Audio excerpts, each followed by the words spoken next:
we're dealing with a large swath of time and a lot of information. So we'll try to make it go fast as well. This is interactive. So at any point you guys have some questions or want me to elaborate on something, just raise your hand or shout, "Hey you," and ask your question. So everybody here, we just asked, has played role-playing games before. You familiar with this? Give me that, yeah. All this stuff, 5th edition. Everybody here play 5th edition? Immune to 5th edition, not you both. It's a good game. Next one. Any of you guys recognize some of these? No. So there's role-playing games, very expansive. There's kind of an explosion of them now. And there's everything under the sun from classic D20 systems to Apocalypse World engine games. We'll talk a little bit about those. Anybody have a good definition for what a role-playing game is, since everybody here has played? Come on, Aaron. No? I could guess. You could guess? It's a collaborative storytelling endeavor where people take on the roles of characters together. This is pretty good. Yeah, mine is a game where players take on character roles in fictional situations. So very close. Collaborative sometimes has some implications that RPG theorists and the professional guys don't, they can't seem to meet and agree with what these collaborative stories are. So, but I think this kind of is open enough where it covers the gamut of games. You're always going to have people that are in a character role, and it's always going to be a fictional situation, even if it's a LARP. LARP seems real, but it's still a fictional situation. So we're going to talk about how they're played, but this being kind of a professional room, I think we all know that too. For me, it's distilled down to 2 things. Table talk.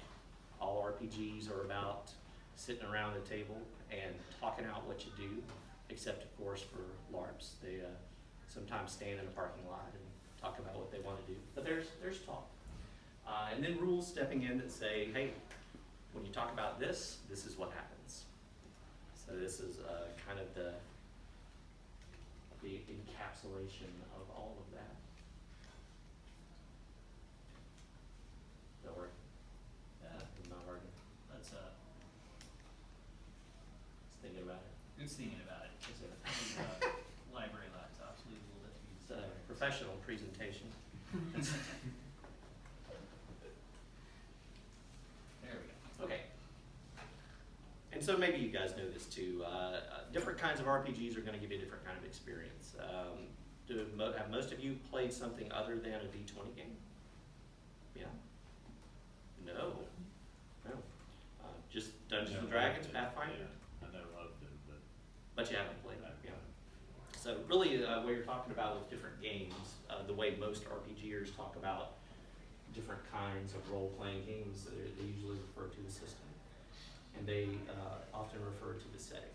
Now there's a lot of other things that distinguish role-playing games, but what it boils down to, if you're in a game store talking about it, or if you're with your friends talking about what you might do, it's going to come down to one of these 2 things.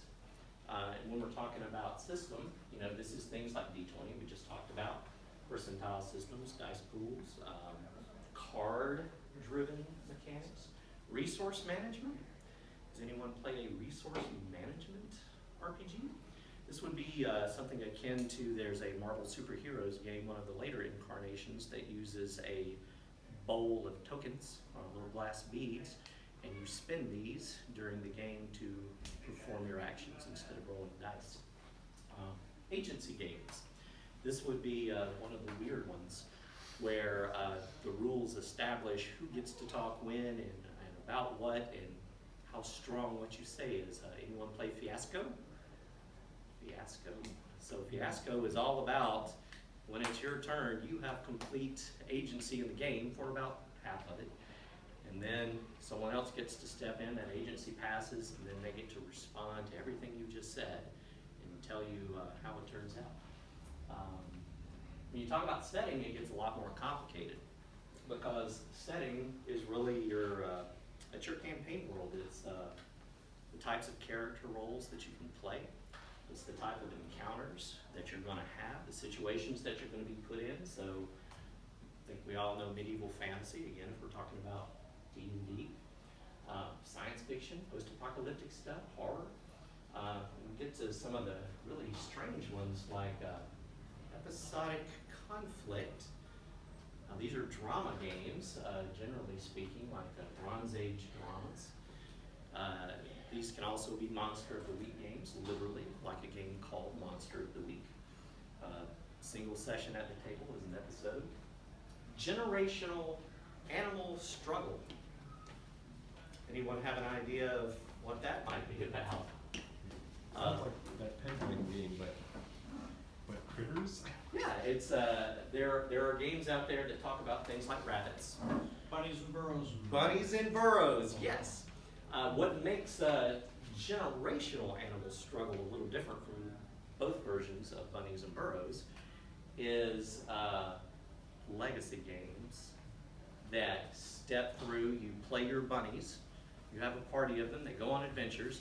These bunnies die, either of old age or because a dog ate them or what have you. And then you talk about their children that come later, and the game continues. You can have a whole campaign based around this whole generation of bunnies. Oubliette games that are also called Oracle games. I don't know if any of you have played the free online downloadable Cage game, but it's literally Saw, the movie.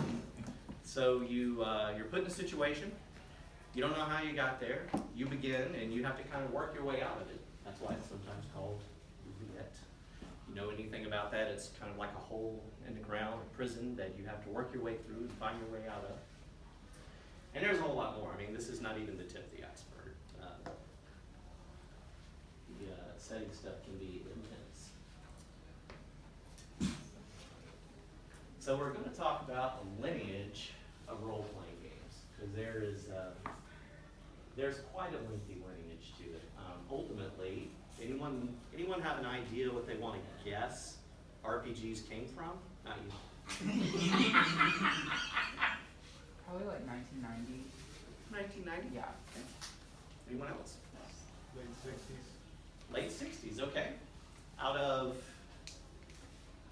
is there a particular, It's based on the wargaming, I think. It was based, yeah, very good, very good. This is literally the lineage, role-playing games, which come directly from war games, tabletop, miniature war games, which comes directly from chess. Yeah, chess, like, white, black pieces, pawns, kings, rooks, chess, which come from board games in general. And board games in general have a very long history. Maybe. They come from the advent of prehistoric social games. We're talking about 10,000 years old board games. And they come from this area. This is the Middle East, the ancient Middle East, from right about here in what used to be called Canaan, southern Canaan. 10,000 years ago, people were just getting around to board gaming. What we call it, these board games are a form of social game. And a social game is a very different thing than you see other animals do. You don't see a dog that creates a set of rules and says, okay guys, we're gonna do this with cats. And then we're gonna tell our German Shepherd friends down the street how to do this same game so they can go tell their friends. No one does that except humans in this area.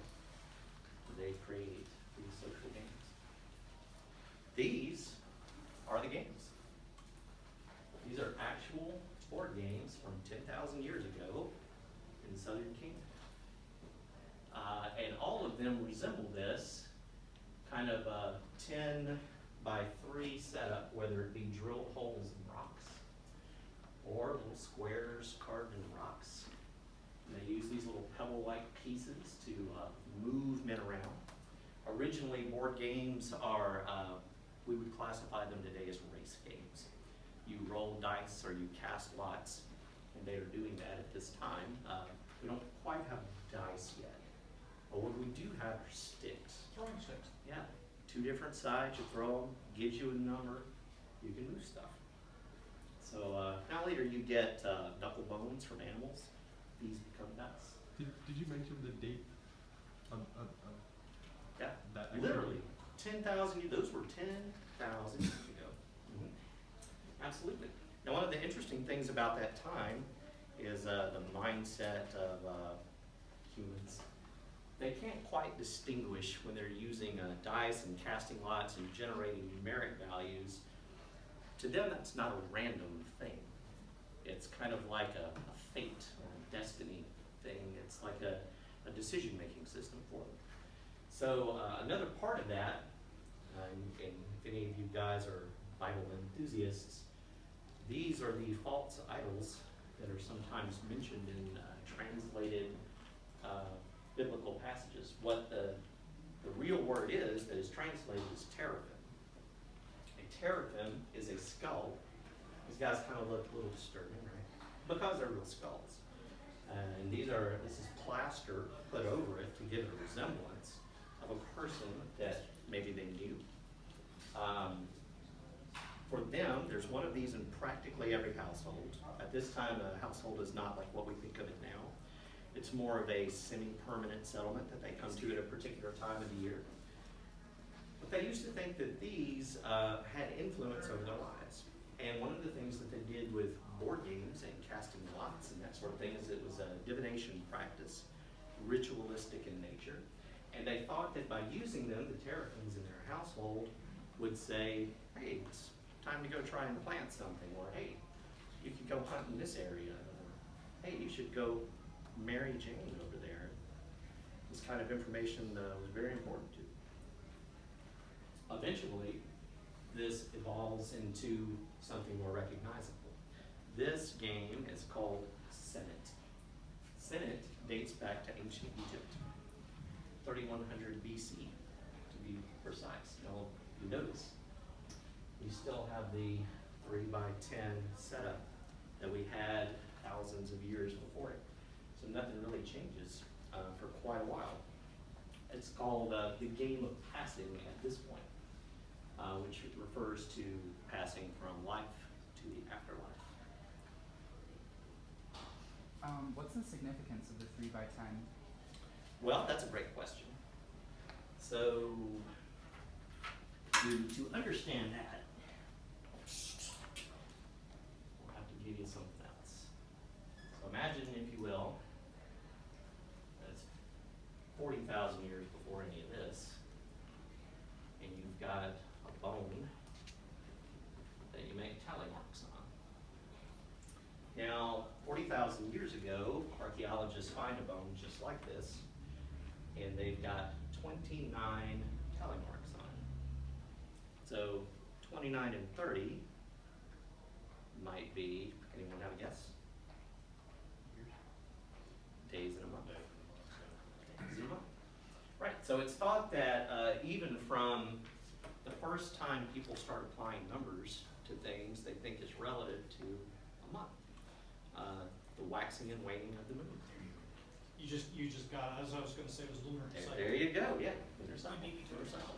So, Senet is the descendant of those games and is played pretty much about the same way, by the way. It is still ritual in nature in 3100 BC Egypt. It is still used as a divinatory kind of game. Think of it as a Ouija board. You know, if you go to Walmart or something and pick up a Ouija board, it's kind of a similar experience to what they were having then, although it might be something more akin to this game. Now, does anybody recognize what this game is? Is it Not backgammon? here. Yeah, it's backgammon. That was ancient backgammon. Backgammon is probably a direct descendant of Senet. It's played in very much the same way. Backgammon may be the oldest game that is still played, about 3,000 years old. Hasn't been played quite as long as Senate was. Senate lasted about 4,000 years, so yeah, quite a while. Now Is there these games retain this kind of board-like structure, but then they get more elaborate as time goes on. Is there any particular reason why backgammon survived? Oh, now that's a that's a great question. Well, what we're about to see in the next few slides here, starting with this one, is people seem to like the basic structure of a grid with pebbles. It's just easy to do stuff with. The game is simple. The concept of it's pretty simple. It's entertaining. It could be just as easy as that. Games like this survive to this day. This particular one is Patia. This is a Greek game from about the 5th century BC. But see, not a lot has changed. You're still using pebbles. It's still on a board which will become called an ashtapada. This is a common name for any board game up until 2nd century AD, I believe, for quite a while.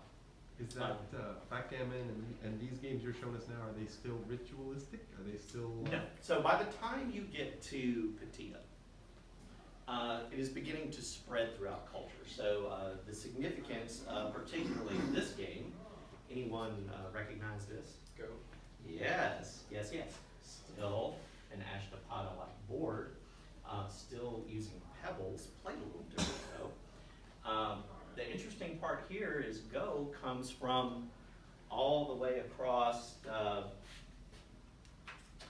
continent at this point. So if you had like the Middle East over here, I mean, you're talking about, you know, all of Eurasia going this way till you get to the coast. That's terrible. But imagine, if you will, that this resembled China. So this is, you know, thousands of miles, right, from Middle East to China. And right around here is where Go picks up. So you've got quite a ways to go to get there. This takes thousands of years from all the way back to Senate till you get Go. And you're implying that it had to come from the Middle East all the way to China, get turned into Go, and then come all the way back. Well, the interesting thing there is people don't want to say that. People want to say there was a co-evolution of games that incidentally, Go happened in China, and Senate and backgammon and Patia would be around here, kind of co-evolved. The interesting thing though is the time frame and the trade routes, Neolithic, pre-Pottery V trade routes. It just so happens that they cross this entire continent. Backing up what you just said to address the gentleman's question, when you look at a backgammon board, one of the things that backgammon, Go, and like the Owari, the pit and stone game, lend themselves to is being made into a traveling case that you can fold up with a compartment to carry all the stones in. You can put that in your pack and go down the Silk Road, and you can basically, there's not a lot to do out in the steppes of Central Asia.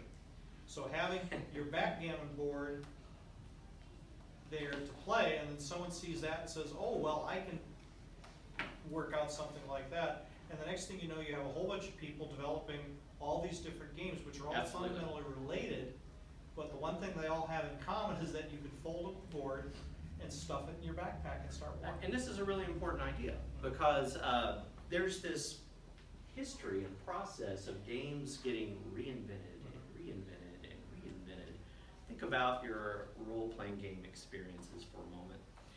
If you have any friends that you role-play with, those words that you love to hear, hey guys, I've got an idea for a game. I'm gonna write my own. Now your first response is to run, right? But this is kind of the nature of the beast. And we'll see this, I mean, it's throughout gaming history. People just wanna get creative with games. They wanna try something new. They wanna add different rules. This is why these become called Ashtapadi after a while, because it's so easy to talk about games in terms of the board you play on. This is from Rome, the 1st century BC. It is called La Trunculi. There is a longer Roman name, which I will not butcher. But it is the game of soldiers. Again, now you're several thousand years past Senate at this point. You're still using pebbles, but notice there's a couple of new figures that pop up. There are several gaming enthusiasts that suggest the appearance of these kind of commander, maybe like figures in the Rancho Cooley are heralding in what's going to become the lineage of chess. So that piece, like, was probably what inspired King Chess, or when Could well be. Could at least a differentiation in pieces. Up until this point, you really have one game piece, and they all relatively do the same thing. Senate puts a little bit of a spin on that, but not much. But this is your standardized Ashtapadi board, including the X's that are placed on it, the pebble-like game pieces. And Ashtapada are still more of a direct descendant than Go is. This remains closer, to the Middle East and Mediterranean area. It is also a race game, so you're literally moving pieces around the board to get to safe zones marked with an X. And from Ashtapada, that's your little better picture of that. Now this looks familiar, right? But it's not what you think it is. This is Chaturanga. And Chaturanga comes around in northeastern India. It's quite a bit different from chess because it came before it. Still played, still called an Ashtapada board, a translation thereof. But this is around the 6th century AD. And you get all of the classic elements from chess that evolve from it. Men that have different movements, pawns. You'll note the colored squares because when you play Chaturanga, it still has played on a board that has these marked as safe zones, but they're not used anymore. They're kind of irrelevant to the game. From that, you get something that looks even more like chess. This is Shatranj. And Shatranj is really the same word as Chaturanga. It's just a few hundred years older than that. Or not older, but newer, I guess you would say. So the language over time just degrades the name, but it does change the rules of this a little bit too. By the time you get to Shatranj, around the 8th century or so, you have modern chess elements being added to the game: kings, rooks, knights, pawns. With Shatranj, you also start having player rankings. This is the first player ranking game. So you can say, kind of like in classic chess, you have a grandmaster, you have people that are gradually working their way up to some level of mastery in it. And they begin doing this with this game. Until you get here. By the 12th century, you've got real chess. You have all your classic pieces there. But remember, we talked about that whole innovation thing, where games explode, take on variations. Chess is absolutely no exception. This game is so popular amongst nobility that they just got to keep adding something to it. So until you get things like this, where you have a larger board, even the pieces become something entirely different. This is Rithmamaki. Yeah, that's a mouthful.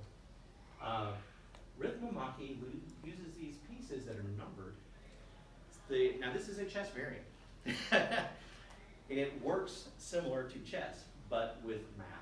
It's thought that academics that kind of made this up, this is around 1030 AD, they were using this as a mnemonics exercise. They said, hey, how can we get our students to remember math formulas? I know, we'll make a new chess variant. And they did. So these include really your first war game elements, because you've got pieces that have a numerical representation that can be used as kind of a power. Distances and squares from pieces are also relative to how you can attack things. Victory conditions can exist in Rhythmomachy. For instance, you can't win unless the arrangement of pieces at the time you take out your opponent forms a certain mathematical formula. Think about how fun that would be. Yeah. I'll pass in that game. Yeah, you think that 40K is complicated. I mean, wow. And then you get things that are simpler. This is courier chess. Now, the great thing about courier chess, besides it has a few special variants of it too, it's roughly a double board of chess itself, uses most of the same pieces, but it gives chess its final maturation in game pieces with the bishop. From its name courier, the courier piece is actually a bishop. Diagonal moves, etc. And from that, we get to the dawn of wargaming. You have to get through a period of the 16th century where chess becomes so popular, and people really like making up new rules for it, and people really want to simulate war, that you get in 1664, Christoph Weigmann's The Newly Invented Great Game of Kings. Königspiel is actually the translation of that. Game of Kings. Was that the full name for it? Yes. Now this is the fun part. These guys are really educated at this point, right? You've got literature about chess. You've got player rankings. So they feel like they've got to explain this abstract concept for their game in the name. Now, you think this is long, right? Well, look at its board, first of all. These are, this is an 8-way, well, 6-way game, but they do have 8-man variants of this. These are chess boards, but instead of squares, they've changed it to circles and diagonal connecting lines. It's still played with chess pieces, with chess moves, but this is meant to give you more of a feeling of a war game. And that was his whole goal. Was that before or after Chinese checkers? Before. I'm not sure about that. Was it before? When did Chinese checkers come Ken in along? the Victorian era. Oh, there you go. Oh, we're getting close. We're getting close to that. Was that like that odd shaped board? Was that around the time where they found a new way to cut stuff more precisely? Oh yeah, I would say that craftsmanship at this point is pretty standardized. Well, you're about to see, because these games get pretty interesting. Johann Merler is introducing you to the new war game, not that other one you just saw, but new, or improved chess. We are still using this as, these are chess variants. So the term Kriegspiel is introduced with this game, because he really feels it's important that this be viewed as something, a battlefield, type situation. He even changes the name of the chess pieces to current day terms like bodyguards, cuirassiers, hussars, dragoons. Players of his game play up to 25 pieces. So they're starting to get the feel of having a platoon that engages in combat. But Kriegspiel is important because this is the concept that begins to carry forward in wargaming, and it literally means wargame. So after this, we have our first real serious individual in wargaming, Johann Christian Ludwig Hellwig. And notice that if you're going to write a war game, your name has to be Johann.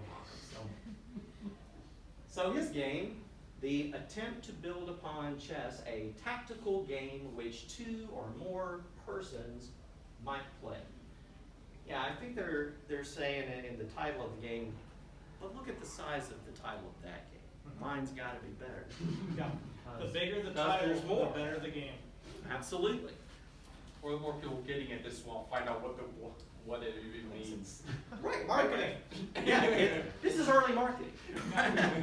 No, it's clickbait basically. What Ken is talking about is a time in history when the nobles of Europe had more money than they knew what to do with. And they were willing to spend it on Yeah. ostentatious stuff, because obviously the more ostentatious you were, the more important a noble you were. So of course you're gonna hire Absolutely. Johann Christian Ludwig Hellwig to do a game for you, because with a name like that, you are much more important. than And the guy he who- is the rock star of this time period. He becomes quite a serious person. Yeah, Jeff's totally right. People that had money played these games because, as we were talking about, craftsmanship is now very perfected. These games look very good, but they're very expensive. So unless you were high up in the military or you knew a noble that was interested in wargaming specifically, you wouldn't have even experienced this. But there were a lot of people playing them, a lot of interest in it. But it was all upper class kinds of things. Hellwig is particularly important because he's still using the classical elements of chess for the moment, though. But he begins introducing a whole bunch of other stuff. His whole purpose in creating his game is to depict the conventional battlefield forces and bring to life the rules of the art of war. Like, he is a serious military individual.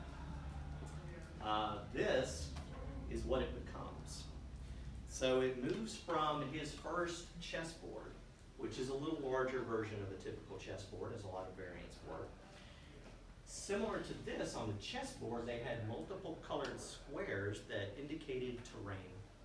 Slumps, mountains, open terrain, which had game mechanical effects on the chessmen. Now, eventually, Hellwig says, but let's go a step further. His first board game only had 1,500 plus squares. His next one, his 1803 version, has 2,000. And it's not just a chessboard anymore. It is cubes that are colored on each side so that you can build your own board, customize it how you want, the terrain you want, the setting you want. And this is really important because by 1782, you have the very first simulation of a real battle, a real world battle. From the 7 Years' War at that time. That was the 1758 Battle of Bethel. So the other thing that happens is he does away with chessmen. We are now leaving chess behind. Instead, he creates these little game pieces. The other thing he adds to it are these features, which are still found in war games today. Trays. Movement trays for miniatures. This allows you to easily put your forces on the field, move them around as you want. It is the step forward. It also allows you to accidentally swipe your hand across them and eliminate half of them. Oh yeah, I mean that's always going to be a thing. Once you get to this point, hands near a table, this is where you probably get to the point where onlookers are not welcome. Because it is too dangerous, just too dangerous. So, again, the next Johann, 1797 says, but wait, there's more. Description and rules for a new war game for improvement and for pleasure, but especially for use in military schools. So You're this seeing is the trend here, aren't you? yeah. So this is real important too, because one of the things that people begin to think about, you know, we've got these incredible simulations of battle that we're developing. You know what these would be great for? Teaching people how to run military units. So we're going to start using these to teach people in the military strategy. So is this maybe a little bit of the origin of where, like, you know, a lot of war movies you see like that have these little sticks pushing men around on a painted board? Is that sort of like Yeah. This is kind of the predecessor for that. For We're sure. about to get there, actually. We are about to get there for sure. The Venturini, though, he adds something else to the whole thing. If you thought Hellwig's board was the hot stuff, and people did. Venturini said, but wait, what if we use maps? What if we do away with boards, and instead we grid off a map and put it on the table and put our stuff on it? And that's what he is. Once you do that, you can do away with things like squares of movement. You can start saying, what does a square really represent? It represents distance, which represents time, which represents what you can do on your turn. These are all game terms, that people haven't thought about before, concepts they haven't used, but now they do. But then you get the most important figure, probably in Kriegspiel's period, or second most, I would say, George Leopold von Reiswitz, who says, my name may not be as big as Venturini's, but tactical war game or instructions for a mechanical device to show realistic tactical maneuvers. What do you mean by that? Well, he creates a 6x6 foot table with a multitude of components and drawers. The number of game pieces that are in this are ridiculous. It includes movement tools, everything from, I don't know if you noticed in that first slide, but he's actually molded terrain tiles. So we're not even talking about squares anymore. We're talking about plaster tiles. Porcelain, Yeah. Dresden Oh, yeah. porcelain, Yeah, that's yeah. where they were done. Yeah. And so that leads to another feature, since we've already established with the addition of maps that you can talk about things like distance and you can talk about time. Well, now you can use terrain features and tiles and just use sticks to move the game pieces. So he definitely does that. Here's we have rivers and boats and bridges. This is quite an advanced game, and people love it. I have a question.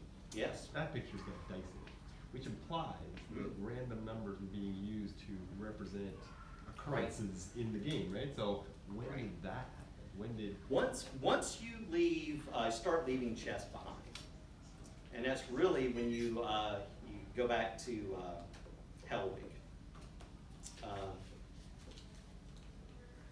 Oh no, it's Reiswitz, all right. So, and specifically, this would be his son's edition, because even though games were thought of as one-on-one, no random chance, that was kind of the hallmark of war games. His son says, wait a minute, what really makes this even more realistic is if you put down the uncertainty of the battlefield itself. The fog of war. The fog of war. So sure, you've got guns and you've got cannons and you know what they can do, how far they can shoot, how much damage they do. But what happens if a cloud passes by? What happens if the wind blows? What happens if the water runs a different way? You can start adding these uncertainty factors into the game. What happens if your men are just scared? What happens if your rifles misfire?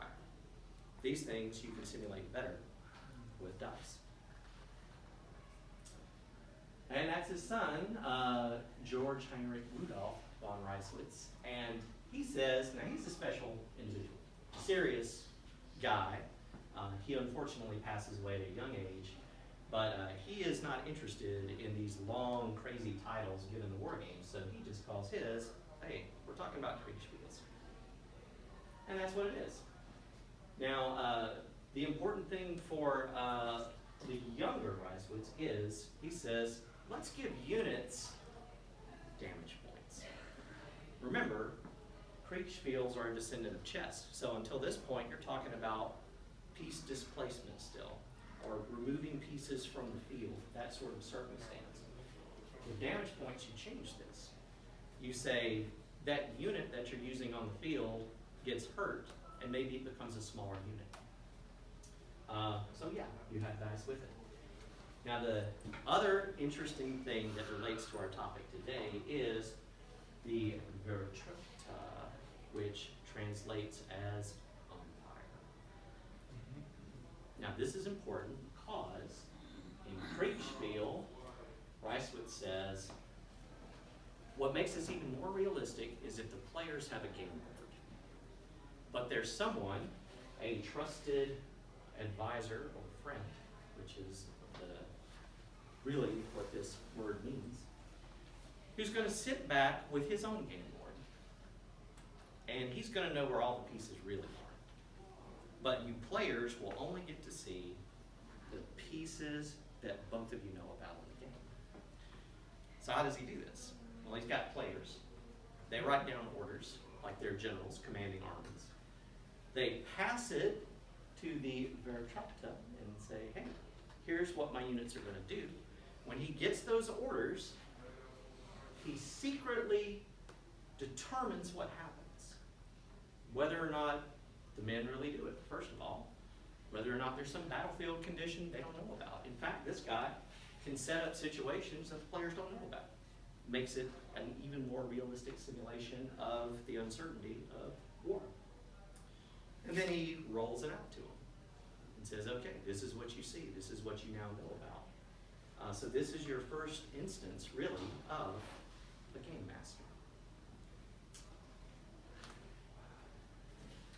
So these Kriegspiels get so popular that eventually, in 1880, the Americans get it. They're like, wow, how can we get in on this? This is incredible fun. So at West Point, Charles Adele Lewis Totten creates a game called Strategos, the American war game. And it's really a Kriegspiel. It includes a referee, systems, and dice rolling given over to the players. Up until this point, everything done with Kriegspiels that had anything to do with a referee were all kept by the umpire or the referee. When it comes to America, though, he says, you know what would make this faster? Let's just let the players roll the dice. Let's let the players use the rules, and that will give them an added feeling of excitement. That's exactly what he did. Now this creates a good bit of popularity when it comes to America. Because up until it gets spread out and introduced at West Point and then Totten writes his game, war games are still limited to people in the military, people who know people in upper class society. You want to know who this guy is, by the way? Not you? I heard it, Ken. Yeah. Did you? Over here, this way. H.G. Wells. H.G. Wells, yes! Yes. H.G. Wells is an enthusiast. So he decides to write a game called Little Wars. Little Wars begins to popularize the notion of war games with the general public. His book is easily affordable, easy for people to read about how war games take place in fancy spreads like this in magazines at the time. I mean, this looks kind of interesting, right? And also, Little Wars also had a little bit of the aspect of role playing because it talks about how they, try to get into the mindset of a general. Right. Well, definitely, at least with Totten's game and Kriegspiels that came before it, the first place feeling of a player giving orders to someone definitely carries that with it. And there may be some of that going on with H. Wells as well and Little Wars. Now, his stuff works really different.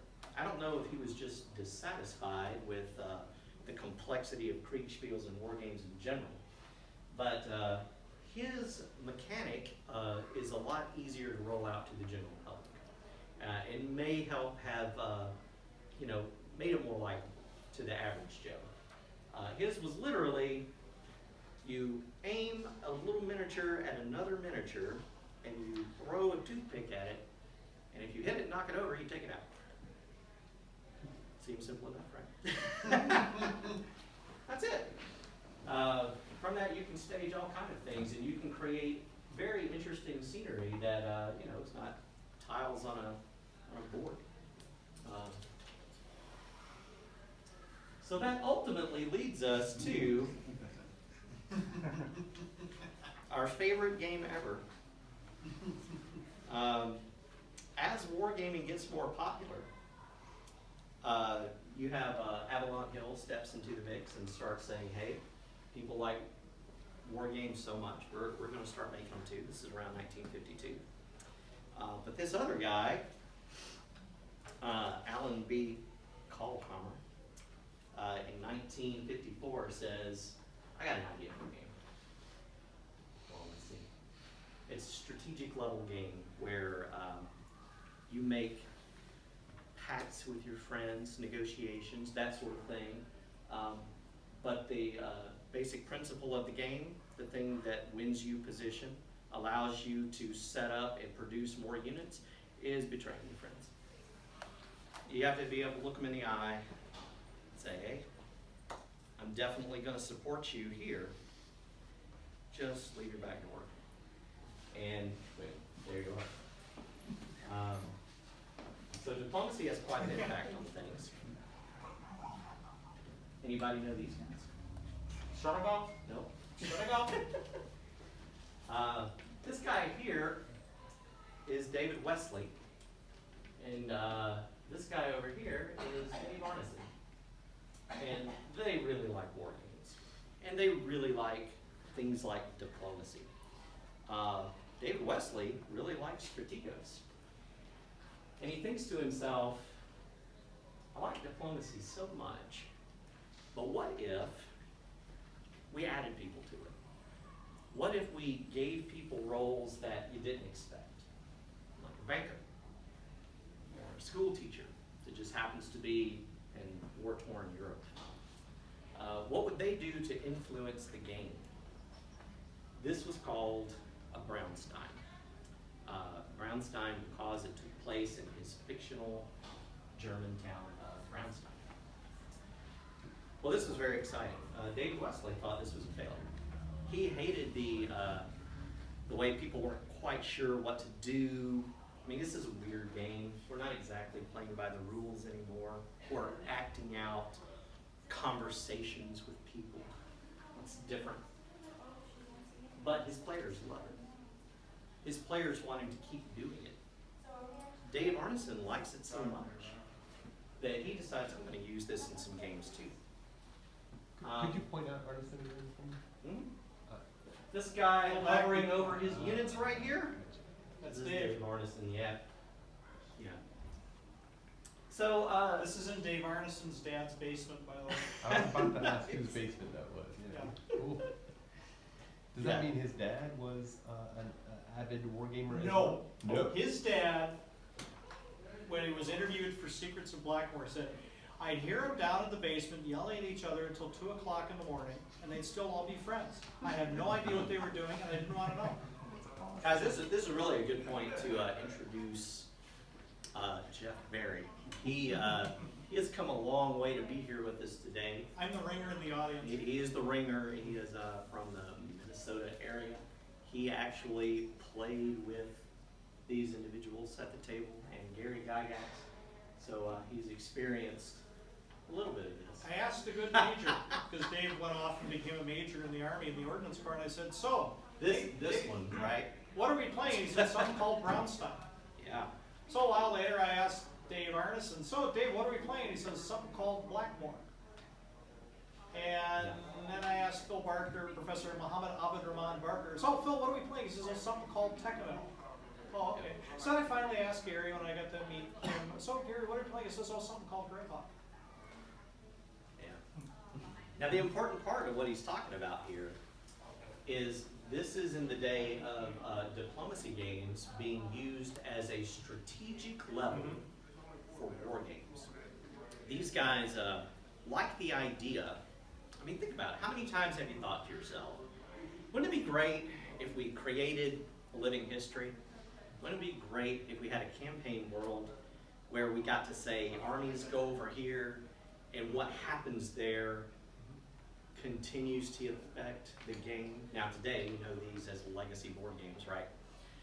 But back then, this was just one of those interesting ideas that they wanted to play out. Well, the great thing about it is there are so many wargaming fanzines at this time, and so many offerings of play-by-mail. Because these guys, this was kind of a small niche community, but there was a lot of them. They were spread out over the U.S. There's some over in Europe, and they all want to talk to one another, and they do. They post advertisements for their games. They come up with stuff. Yes. Good. And Just footnote, what you're looking at in this picture is pretty much the entire Twin Cities gaming community at the time this picture was taken. so not, when you think about it, that's less than everyone in this room. So they use diplomacy to create this strategic level map. And they begin making the massive decisions of things that will happen in their war game, and then they'll play it out like this at a tactical level, so that they can find out what happened when I moved my troops over here. Let's go down to the game itself at the ground level and play that out and see. So they start applying this to everything, and one of the things that they do, remember that Tolkien just got sent over to the U.S. at this time. So you have Lord of the Rings. And that just really gets people excited about fantasy stuff. The pulps from the 40s and 50s are getting reprinted. This is a very exciting time. So people keep thinking, what if we put Conan in our games? What if we put a Balrog in our games? So they came up with the Great Kingdom, where they would play these two-level games, strategic level and tactical level. And the Great Kingdom contained in it, in the north, Blackmore. And towards the south, we had Greyhawk. And they were playing these medieval fantasy warfare games in this kingdom.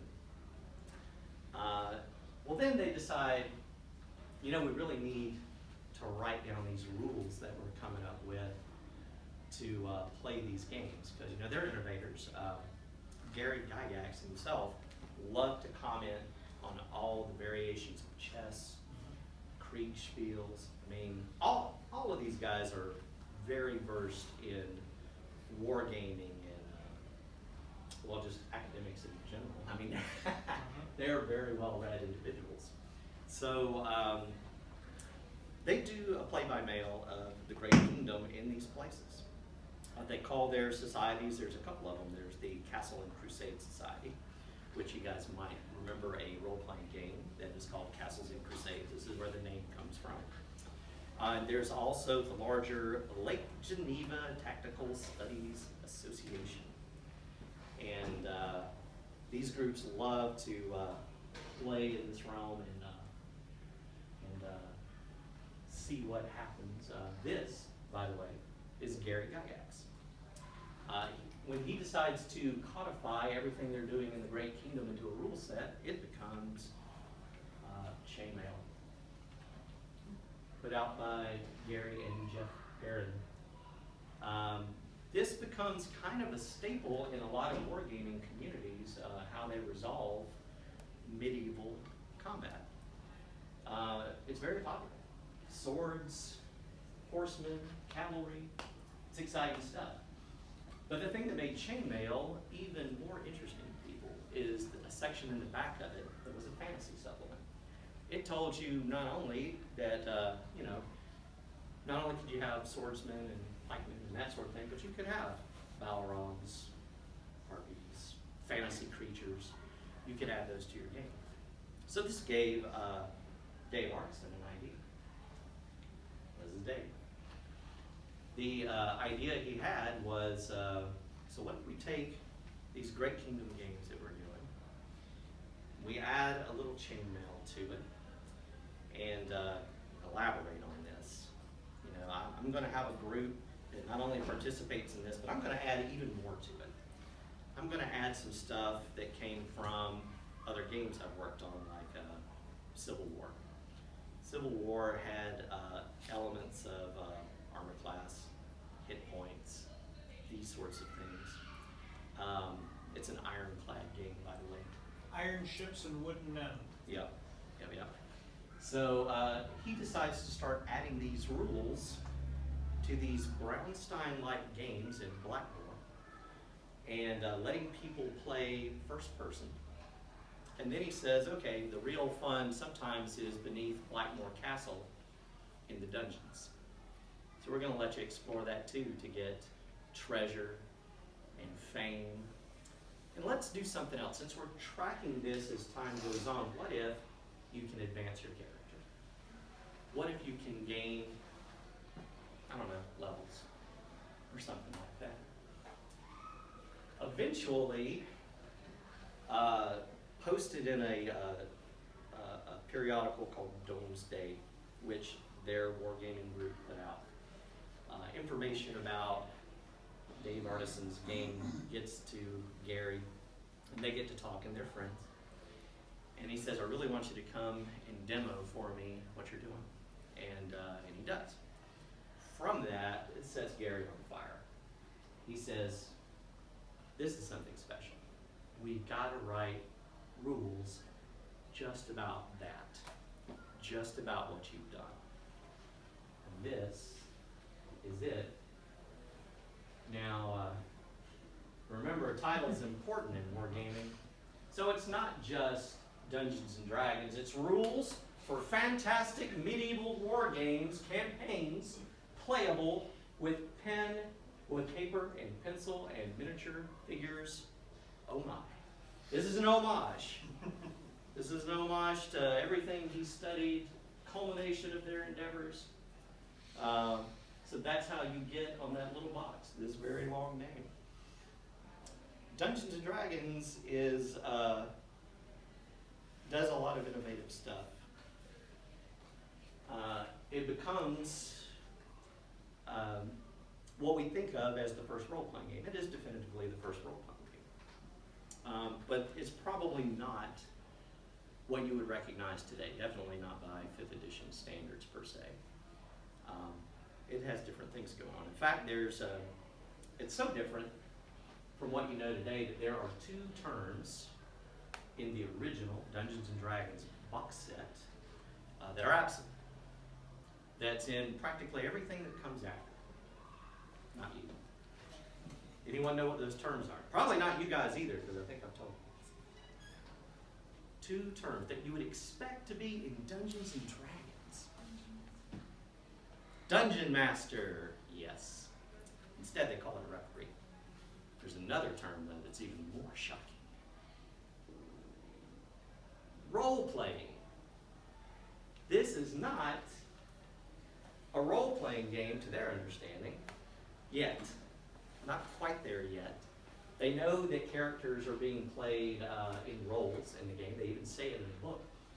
But the term role-playing game is just not something that's come up yet. It comes a little later. But it is definitively a role-playing game. In fact, a couple of years after that, this was 1974. In 1976, you get TSR's second game. TSR is the company that effectively is formed to create Dungeons and Dragons. This is really the first game to use the term role-playing. Metamorphosis Alpha. It is frequently also called the first science fiction role-playing game. This is not true. Do you agree? Do you know what I'm saying? Yes, actually I would. Metamorphosis Alpha was the first science fiction role-playing game because Empire of the Petal Throne is not a fantasy role-playing game or a science fiction role-playing game. It is sword and planet romance. That is a How's that for a interesting big law distinction. words? Yeah, it is. Yeah, we should definitely look at that. So this, what Jeff's talking about, is M.A.R. Barker. This is Mr. Barker. Now, when D&D comes out, Professor, my apologies. Nobody ever called him Mr. You Professor could have called him Barker. Doctor, but everybody, we just all said Phil. You are Or correct. Professor. You are correct. So he's been working on these ideas for things for a long time. The Lands of Soliana. It's something that he was thinking about as a teenager. And when D&D is first distributed amongst the university students, their wargaming community, this would be in the fall of 1973. Now remember what I just said, Dungeons and Dragons came out in 1974. But they had the product and began using it in their wargaming groups in 1973. So they're playing at the university, where Professor Barker is teaching. He's the faculty advisor of conflict simulation at the University of Minnesota Wargaming. Absolutely, absolutely. So while he's there, he begins participating in Dungeons and Dragons games, watching other people play Dungeons and Dragons. And one of the gang, Mike Menard, who was an original playtester for Dungeons and Dragons, was there running a game. And Phil was nearby watching it. And Mike did something special for his group. He said, "You guys are going up against the Archangel Michael. Go." And what Phil witnessed, you could probably, the epitaph of what he witnessed could have been phrased, the murder hoboing of the Archangel Michael. They did bad things, and Archangel Michael was no more. Barker was a little taken aback by this. I think he even called it blasphemous. So he approaches Mike and he says, you know, I just don't think this is what should be done with a role-playing game. It doesn't really make sense. It's munchkin. This is a semi-divine being. There's no Yeah, way a bunch of player absolutely. characters are going to thump the Archangel. Absolutely. So And Bernard says, and so Mike says, you know what? If you don't like my game, write your own. So 6 weeks later, honest to God. he spreads out copies of Empire of the Petal Throne to a select few people. It's not this box yet, No. but it's gonna be soon. In fact, this will be the second product that the company that launched Dungeons and Dragons puts out, Empire of the Petal Throne.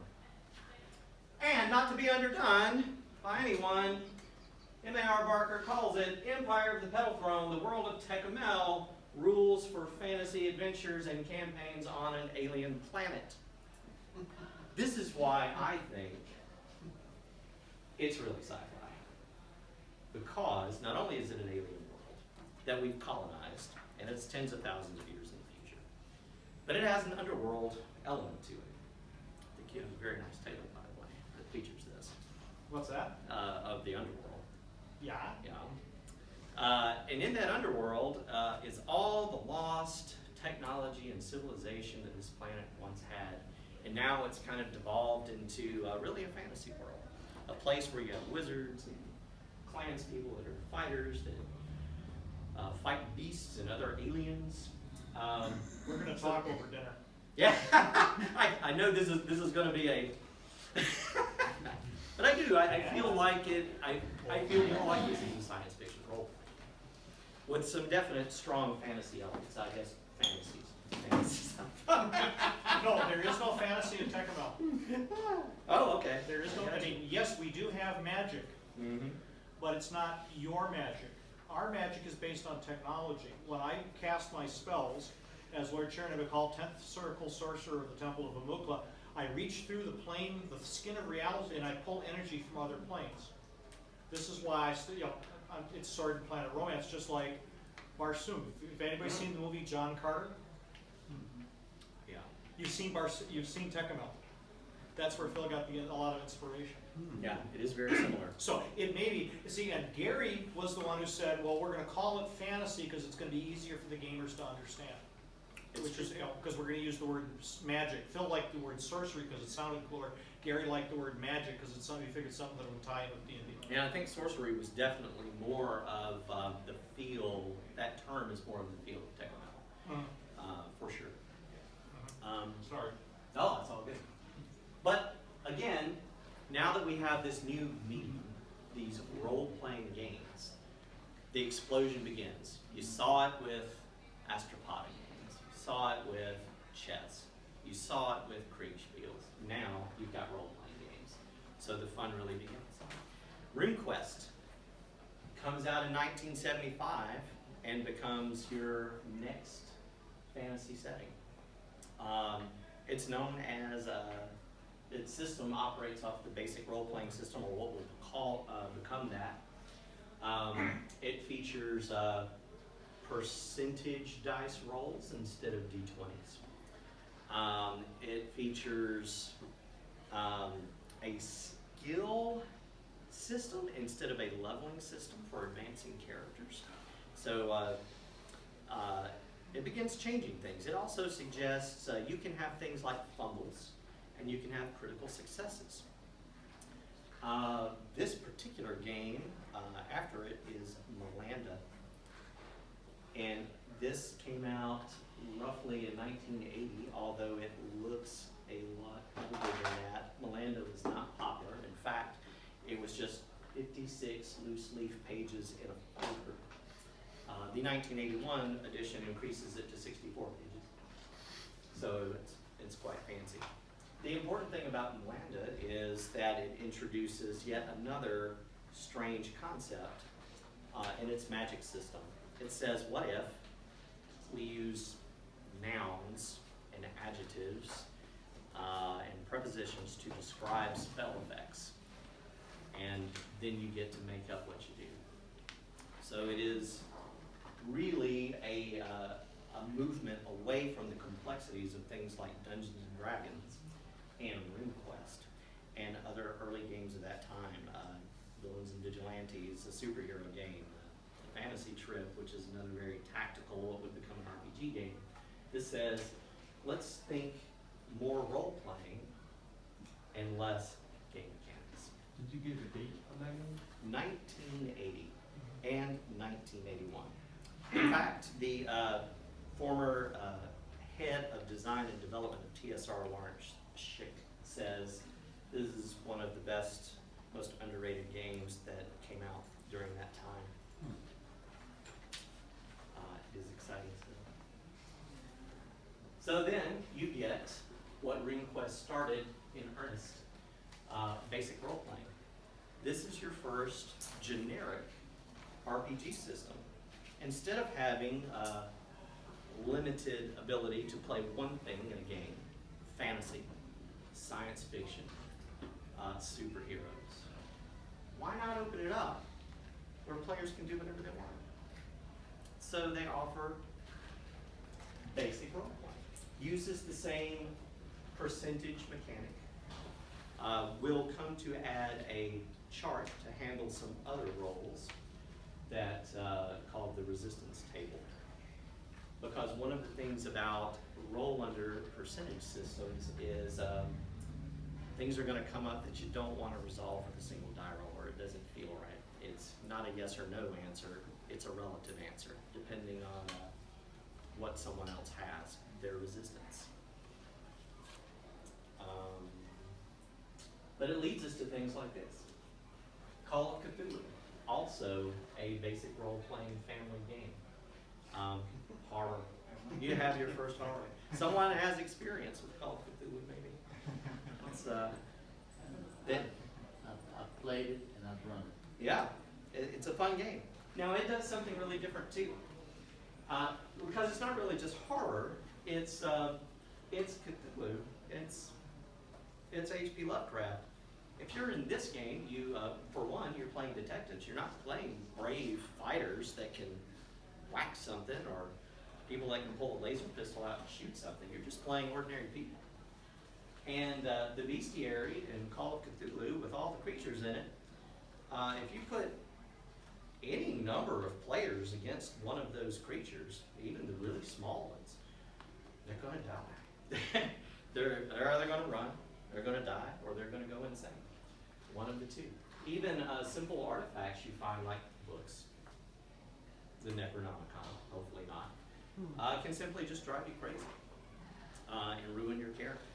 Yeah, I had one game where people found like a diary where and it had one little paragraph in it, and everybody read it because it gave them like 2 points Cthulhu Mythos, I think. So everybody read it except one guy who already had quite a bit of Cthulhu Mythos, and he didn't really think he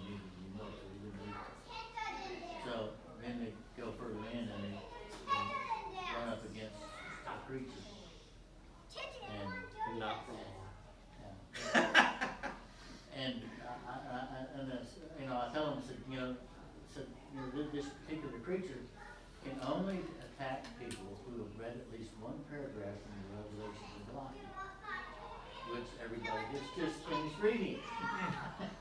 It makes things interesting. Call of Cthulhu definitely makes you choose things because you're going to have to, at some point, use these terrible, terrible things in the game that harm your character or kill your character. But if you don't, these other things are going to kill you or drive you mad too. You get caught in a lot of catch-22 there. But yeah, now we also get in 1981, when Call of Cthulhu releases, another exciting game comes out, Champions, that reintroduces superheroes. It's actually inspired by an earlier game called Superhero 2044. Champions goes on to become its own unique system as well. But shortly after Champions comes out with superheroes and makes them popular, Marvel says we got to get in on this action.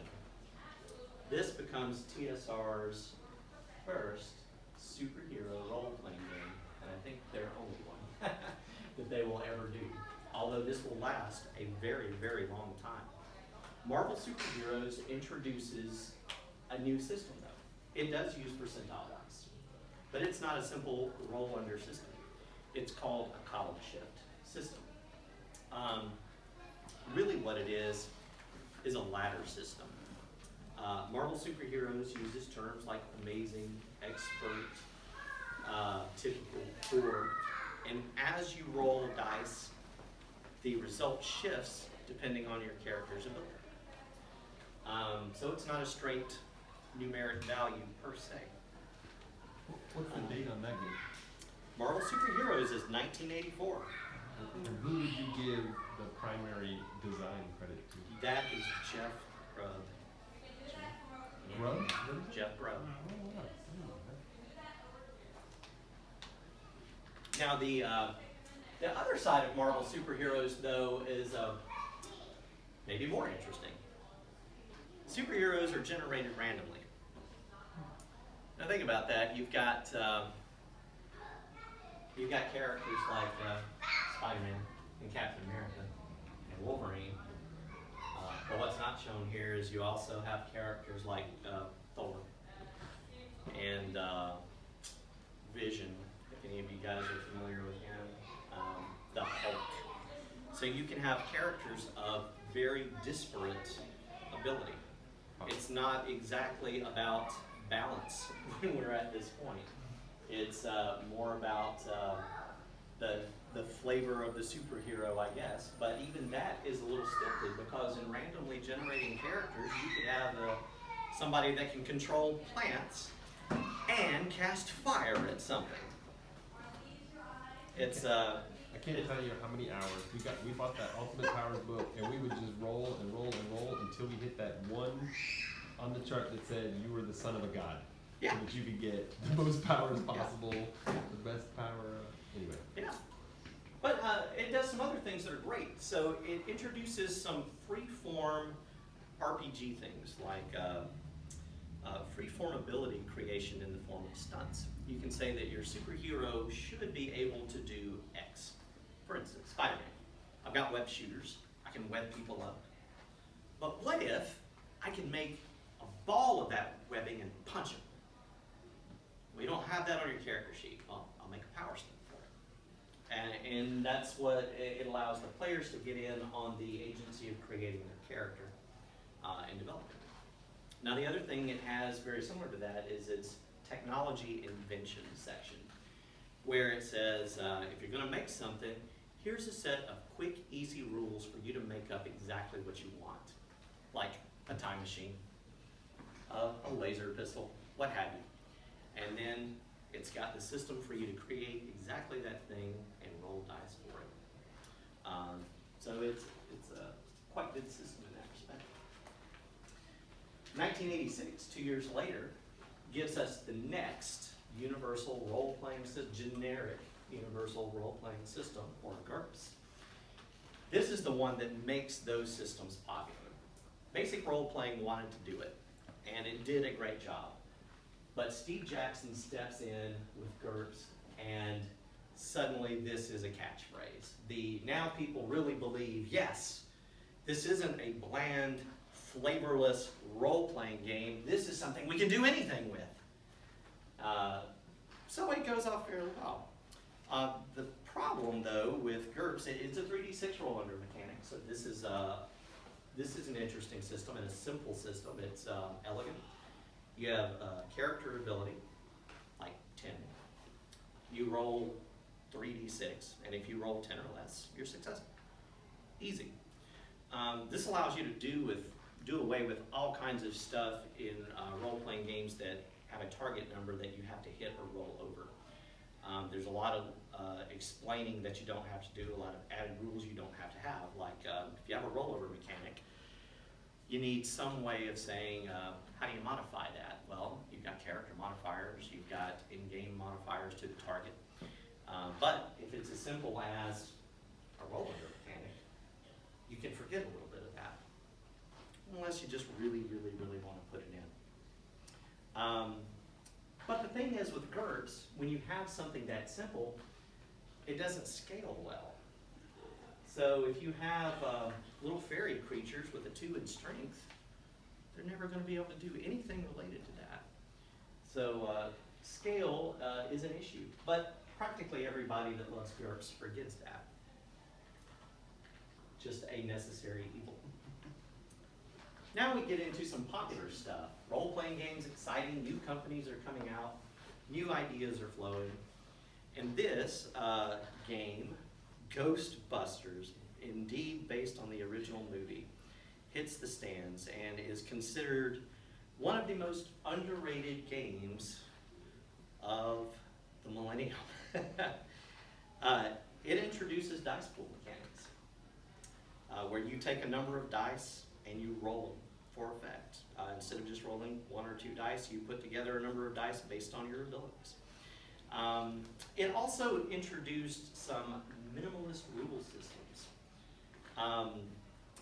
This continues the trend from Amanda in creating rules-light games that are easier for people to look at. After all, if you're playing Ghostbusters, who you're going to call, you're probably going to play it with family and friends as opposed to your serious geek RPG buddies.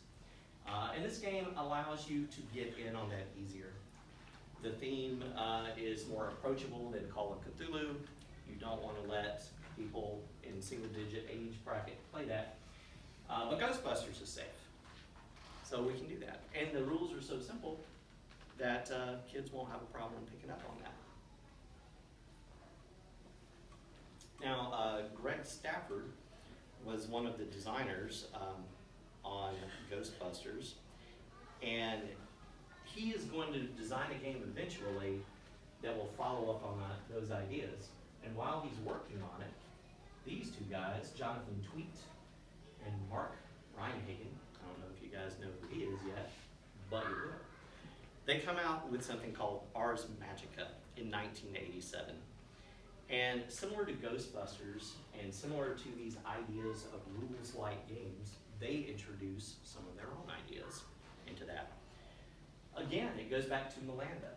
They have a magic system that is based off putting nouns and adjectives together to create spell effects. I'm not sure if they played that game or were aware of its existence, but apparently these ideas have been popular and been spreading around game communities until they get added to this particular product. The other thing that Ars Magica does is it's set in a mythologized era. So it's a historical setting with a fantasy spin. This gives it a little bit of a unique feel for sure. It's more setting-centric than Dungeons and Dragons was. Dungeons and Dragons was really, even though Gary and Dave played in a setting, a fantasy setting of the Great Kingdom. When Dungeons and Dragons is first rolled out, it's only an implied setting. They don't put in there information about Greyhawk or Blackmoor to the point where it is a setting. It is a medieval fantasy game. You make your own world, and that was the intention of it.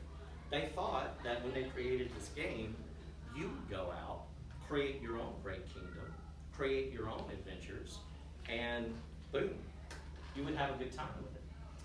This did not turn out to be the way things would go. Everybody almost from day one said, hey, when are you gonna write more stuff? Yeah. But Ars Magica goes ahead and says, well, okay, here's a historical setting. We've got a real medieval fantasy thing where we use actual folklore and legends and stick it directly in the game for players to experience. Taking inspiration from Ghostbusters also uses a dice pool mechanic. The other, Are these six-sided die or are they multi-polyhedrons? pretty sure Ars Magica is six-sided. Anyone know? Anyone? It's generally six-siders. I think, yeah, six-sided. I think your first dice pool game that uses anything but Yeah, six-siders is gonna be the Empire. Yeah, if I may, Yeah. it's economic, because when Dave Wesley first discovered the blank polyhedra from the math companies, they're hideously expensive.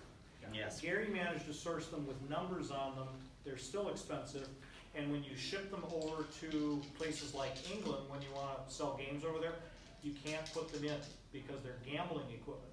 So what you do is you start writing games for six-siders, because six-siders are toys and don't fall underneath customs rules. So six-siders get real popular real quick for dice, that's why dice pools are so popular. But they do wind up, D&D does wind up cheating this a little bit. So the first polyhedral dice are really a school teaching product. And Geometry. what Gary and Dave do is they solicit one of these companies that prints these polyhedrals for schools, and they say, yeah, we want to buy 1,000, 5,000, 10,000 of these sets, and they add them to the game. Now, one of the things they have difficulty with is the D10s, because that's not a platonic polyhedral. In fact, it's not until Luzachi comes along and says, hey, I've got a design for that you see a real D10. Says it was D10. Do what now? Really? It was D10. D10, okay, good deal. That's Excellent. interesting, I've only seen it played with D6s, that's fascinating. There may be another edition of that switches, but I'm pretty sure there's 6 editions of Ars Magica. yeah, Ars Magica has been around the block for sure. For sure. Another thing Ars Magica does, these guys had a lot of ideas. They decided, what if you weren't just playing one character? What if instead you were playing a troupe? So you have your main player character, but he's got a lot of friends, kind of like the Game of Thrones guy who uses all the little birds, to collect his information. In Ars Magica, you have a character that knows a character that knows a character that all have different abilities that they can apply to things. And this troop system is one of the things that makes Ars Magica kind of special. If you lose a character, you can simply promote one of your others, and so on and so forth. Another thing that Ars Magica does that is going to be incredibly important in decades to come is a little system called bonds. Bonds are relationships between characters. And it allows you to establish a little background history from them that you can use in-game. Anyone that's played Powered by the Apocalypse games knows what bonds are. Then we get Greg Stafford's game that he's been working on next. Prince Valiant. This is a real, I posted this on one of my Facebook pages called Briefings for the Descent, which is just a little community of RPG enthusiasts, and everyone thought I was joking. They did not believe this was real. They thought I was pulling their leg, but it is real. Now the important thing, Prince Valiant, is the inclusion of the term storytelling game. Even from Dungeons and Dragons, we always think of RPGs, one of the defining characteristics of a role-playing game is that you tell a story. It's collaborative storytelling. There are people that disagree with that, even to this day. Greg Stafford was thinking, you know, they're not really storytelling games, but I'm going to write one that is. So he calls upon some of those rules light, this dialogue the gaming community is having with these rule light ideas. So he puts out a game where the player characters have 2 stats, not 6 or 7, not all of these pages and pages of rules that help you build a character and decide what they can do. He has 2. Now he does provide a list of skills that are kind of general skills that everyone can have, but it's not overly complex, and it is easy to just simply tell a story about how your character does a certain thing and apply these skills as you need to. And the resolution mechanic, this is particularly interesting. When you have a skill and you add a number to it, you have one of your 2 abilities and you add a number to it, that's the number of coins you get to flip to decide if something happens. Heads, you have success. Tails, you do not. Now this dice mechanic, 2D system, I guess, actually becomes talked about a lot and begins to influence a lot of other designers. One in particular is a guy named Ron Edwards. And he's going to love Prince Valiant and these other early games so much that he is going to write a game based on it and change a lot of stuff. But until then, before he can do that, this thing comes out. Vampire the Masquerade. This is a D10 pool system. Now it also touts itself as a storytelling system. Prince Valiant couldn't get there. It just wasn't that popular. This, however, changed a lot of stuff. I was in college when this came out. This created a rift in role-playing game circles. Here's an understatement. Yeah. Again, they call it the storyteller system. And this sunk in with a lot of people. They really gravitated to this game. And they thought, yeah, storyteller, it's about vampires and darkness and it's personal horror. This is story. This is characterization and development. Now I'm going to make Superman with fangs. Is what it becomes. Innovative. Except none of the rules in Vampire really focus you towards this idea of storytelling. At least not in a way where it's different from D&D or something like that. It's mostly just the setting, which is an implied setting of darkness and personal horror. Now, 2 of the things that they do put in that gives groups the ability to make it what it says are the characteristics of your characteristics called a blood pool. Blood pool is where you get your power from, and it's kind of what it sounds like if you drink someone's blood. You can use vampire abilities. And they've got another one called humanity. When you drink blood to get your vampire abilities, you might lose humanity. So the characters can walk this tightrope, and that's really what Ryan Hagan wanted this game to be. But again, there were so many player options. There were so many powers and game mechanics you could use on your character that it really became more of a dark fantasy kind of, almost a superhero game. Again, didn't have to be that. It just tended, when you play with RPGers, people want to, get the best character they can. So that's often what it turns into. Now, another thing that Vampire does that changes things a bit is LARPing. It gets real popular to do a live action meet up somewhere and act out exactly what's happening. I'm a vampire that's sucking someone's blood.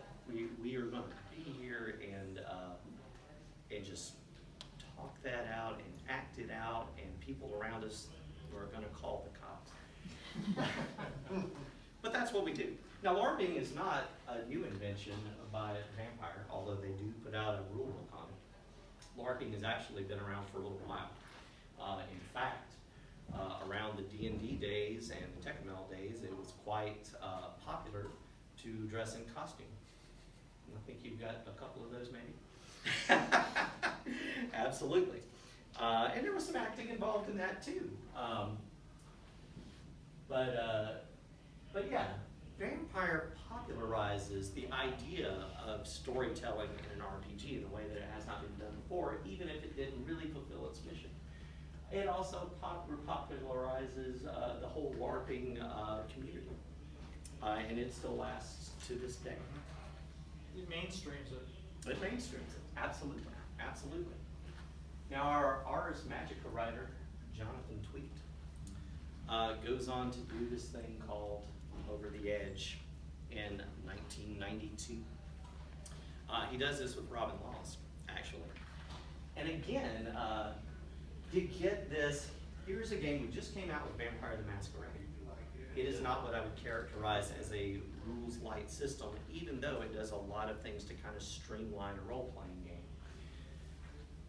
But this game goes back to those ideas a little more hardcore. It takes those ideas of keywords that role-playing games have been toying with, and it says, what if you could describe your character with a word or a phrase like fireman, or quick, I'm quick, or maybe, I don't know, monster from another dimension. You can add this to your character, and that is what it does. Free-form descriptors.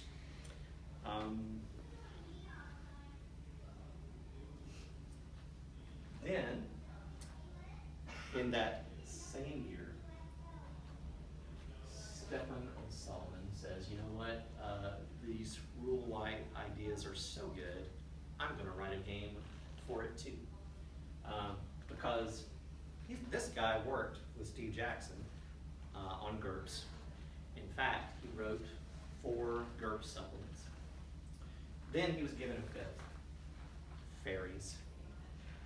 And he said, Stephen, I want you to do a book on fairies. And he said, great.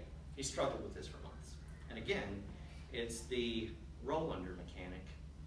What can you give fairies and put them in GURPS that still makes them fairies, but also makes them game relevant? Eventually, he gives up. He says, I can't do this project. Give it to someone else. But it bothers him. He goes back and forth, back and forth, back and forth on it. It bothers him so much that he goes to a forum online and he says, hey, I've got an idea. Let's do an experiment. These are my goals. I want a rules-light game, simple mechanic, go. Throw ideas at it. And people do. They comment on it, and in the process, they build this thing, not called Fudge, at least not yet. It is called Slug. And Fudge is supposed to be freeform, universal, donated gaming engine, but donated because it's, you know, contributions made online. But the acronym was different originally. It was a simple, laid-back, universal game. So attach to a universal gaming idea the idea of rules-light. Tag words become abilities. And like another game you've heard of, all the abilities a character has are ranked as words, as adjectives, like, you know, typical, poor, amazing, great, these sorts of things. Very similar to the column shift system, this is another ladder. Depending on the ability that your character has, and whether it's great or mediocre or what have you, you roll what are called fudge dice that have pluses and minuses on them. And the fudge dice will wind up giving you +1 or +2 over, -1 or -2 under, something like that. And then you might go from great to amazing to incredible and be able to succeed at what you do. Or you could be stepped down to do something worse. So your ability descriptor becomes really, really important. It's like a score. If it's high enough, then you might not ever fail at that particular endeavor. But if it's too low, you're going to have to struggle.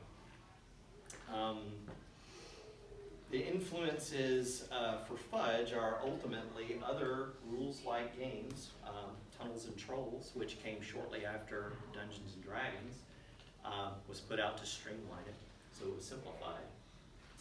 That was an inspiration. A game called Dinky Dungeons, also a very rules-like fantasy game, also an inspiration for it. But the cool one is Prince Valiant. He read this thing and he said, yeah, I'm going to use those things, those ideas too.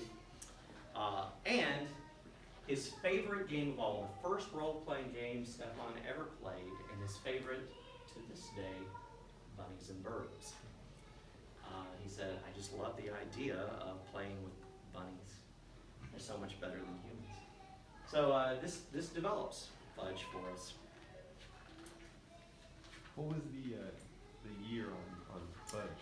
So Fudge is 1992 when he makes his first posts about it, and comes into an online PDF, and shortly thereafter a print edition in 1995. And So then it's right in Vampire? the middle of things. Do what? Vampire? Is that 90? Vampire is actually just a little earlier than that, yeah. Yeah, in 1991. Oh, wow. So yeah, very shortly Yeah, thereafter. huge revolution in the early 1990s. The only thing I can liken it to is what happened in the late 1970s. Mm. Mm. 20 years later, there was just the same kind of incredible ferment in the industry. Yeah. Again, innovation. And sometimes some venom, unfortunately, in all of this this innovation. Now, from Fudge, you get a mantra. Stefan promises that if you contribute to this game, I'm going to publish it. I'm probably going to make money off of it. You'll get credit, but that's it. You won't get money. But if you do this, I promise this. The game will always be free while I'm alive. This seeps into the role-playing game community, and designers especially. And especially this guy, Ron Edwards. He likes the ideas from Prince Valiant and some of these other games, and while he's working on his PhD, he decides to write a game called Sorcerer. And just like all these ideas that have been popping up and getting more and more light, he wants this to be a light game. He wants it to be a storytelling game. He recognizes that Vampire didn't seem to be a storytelling game, really. So he decided, what can I put in a role-playing game that actually makes it a storytelling game? Prince Valiant touches on this. There are other games that address it all the time, like Ghostbusters. So he says, well, what if we take the agency of the game itself and turn it over to the players? So when you're creating a character, when you're talking about the campaign you're going to be in, the adventures you will play, instead of the game master making all that up or using a pre-bought supplement, he says, let's get together at the table, and while you're making up your characters, in the character creation process, we're going to use your information to create the setting. And that's what he does. This is written directly into the book, and this is going to become the indie community's Bible. He's going to light ideas into them, and they're going to begin riffing off his game Sorcerer and his theories about role-playing games, and create new things. Story-driven, storytelling. The thing that he discovers in allowing players to create elements of the RPG itself is they not only become very vested in it, but they become the storytellers. This is real collaborative storytelling. And those things leak into their characters they've created as well.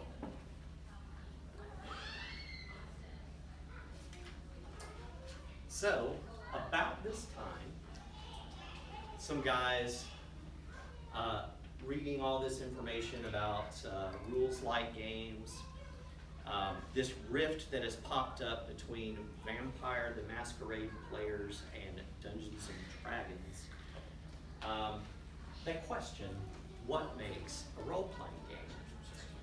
And they decide, well, let's talk about it online. And in the process of doing that, Mary Cooner coins the term the threefold model. This becomes your first serious theory attempt in role-playing games.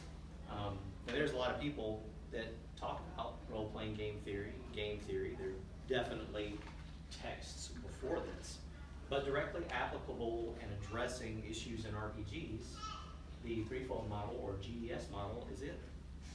And what they identify is this: there are three legitimate reasons, three legitimate goals in an RPG that you are attempting to achieve. They are either game, or they are drama, or they are simulation. So if it's game, what they're really talking about are elements of challenge. Is the game fair for the player? It's not quite what we think about game as a distinction in RPGs now, which we might think of that very tactically, in a very Pathfinder sort of way, modifiers and such. But really what they're talking about is game balance. Drama, elements of story, which is interesting because there's a struggle at this time over exactly what storytelling is related to an RPG. But they say it is what comes out of the game in the end. Was a story created and how good was it? Some players are very interested in that. Then there's simulation. And simulation is very specific to elements of the setting, the game world itself. Can you resolve events in the game to where it makes sense with the setting itself? This begins a lot of discussion. And people generally like these ideas, but what it suggests is if you're a player and you're going after game fairness, then you're going to be less interested perhaps in these other two. That is the suggestion. But they say what this model is really about is the game master, the dungeon master, should be making decisions in game that either allows players interested in any one of them to achieve them. So it's really about what the game master is doing and maybe even the adventures that the game master is writing.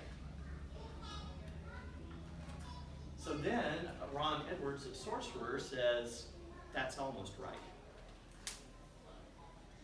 But what we're really talking about in my GNS model, posted on his forum, online forum called The Forge, is gamist, narrativist, and simulationist, which prompted one of my friends to ask me, what's up with the ists? And I said, well, what he's talking about is players and player behavior. And this is why Ron Edwards is a smart and a nice guy, but a lot of people hate him. A lot of role players hate him. And it's because his theory of role-playing games classifies players.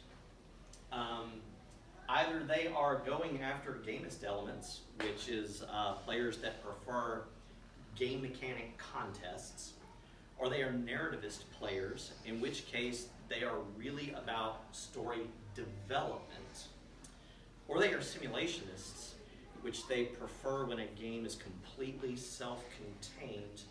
The physics of the world makes sense within themselves.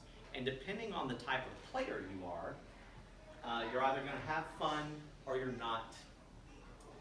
Your whole table may not have fun because one person is a gamist, or two people are simulationists and the rest are narrativists. And Ron is concerned with how do you fix this? Well, what he thinks the solution is game design. He's the one that calls out to people, hey, come to this forum, let's think about these ideas, and let's work on game designs that address the particular types of players for role-playing games. We will write games that do these things. But really what he's leaning towards is narrativist. As found in Sorcerer, he's really about the storytelling, and this is your storytelling. So an amazing number of people join this community, and they begin churning out games, and a lot of them address narrativism and RPGs and storytelling. And the result is you get these amazingly new, really different game mechanics that directly affect how stories are told inside the game, both by players and game masters. So it has quite an impact. Now, around the same time, this was 1999, one of the problems that troubles the role-playing world at this time, 1997, just before Ron is launching the Forge website with all of these concerns, you get this TSR sells D&D Wizards of the Coast. It's gone. It's no longer in the possession of any of the guys that originally founded it. WotC immediately embarks on 3rd edition. They bought a product, now they want to make money. But they do something interesting. They give it an open game license. Now this is something that really kind of originated with Fudge. In Stefan O'Sullivan saying, we want to keep it free. We'll keep it free online. He says anybody that writes a supplement for this may do so. All you have to do is give me 2 copies of your game. So it really becomes the first kind of open gaming license, and then Wizards of the Coast codifies it with an actual license they put in their books. This allows anyone to write for Dungeons & Dragons. Now I don't know if you guys remember the release of 3rd edition, but I do, and I owned a game shop at the time, and the amount of D20 books that came out was amazing. I mean, it was what I call the renaissance of D20. There were more settings and more D20 games than you could ever play. So there are 2 modern RPG movements that come about at that same time while all of this is going on. That is the indie movement proper, that the Forge begins to start with all these new independent rule systems that they're creating, and the OSR movement. OSR means old school revival or old school renaissance, and it's really about D20 games. Old school D20 games. They want to play like it's 1974. They want to get that original Dungeons and Dragons feel. So the first thing that starts that is there is an anonymous individual known only as Grey Wolf. And in and around 2006, Grey Wolf posts a 1-page rule set for Dungeons and Dragons.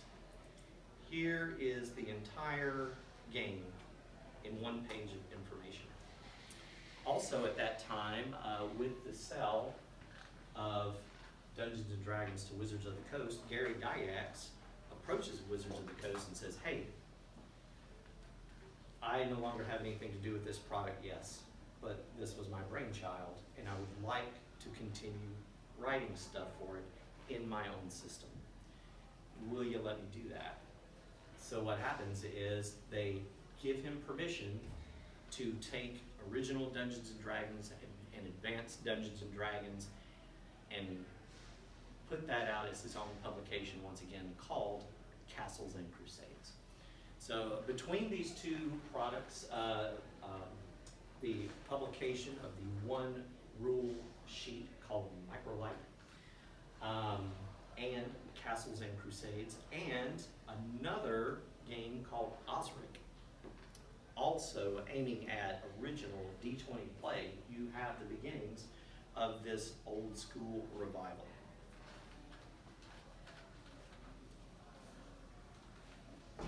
Microlight? How do you spell microlight? Microl.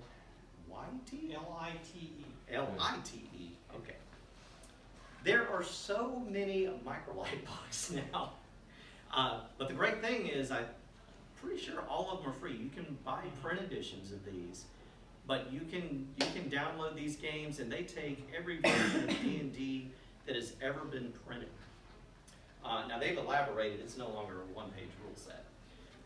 They now become 2, 3, 4 pages, and then a host of setting material that goes with it as well.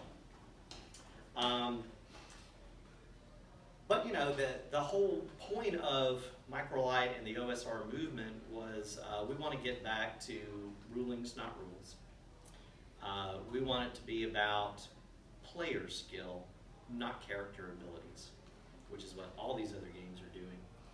We want it to be heroic, but not super heroic. We want that medieval fantasy feel that we seem to have forgotten. Oh, and by the way, game balance, forget it.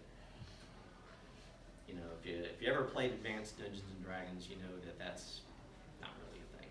It's close sometimes, but don't worry about game balance. It kind of gets in the way of fun, right? The more balanced something is, sometimes the more meh it becomes. But things definitely get exciting if you just don't think about it for a while. So that's what they suggest.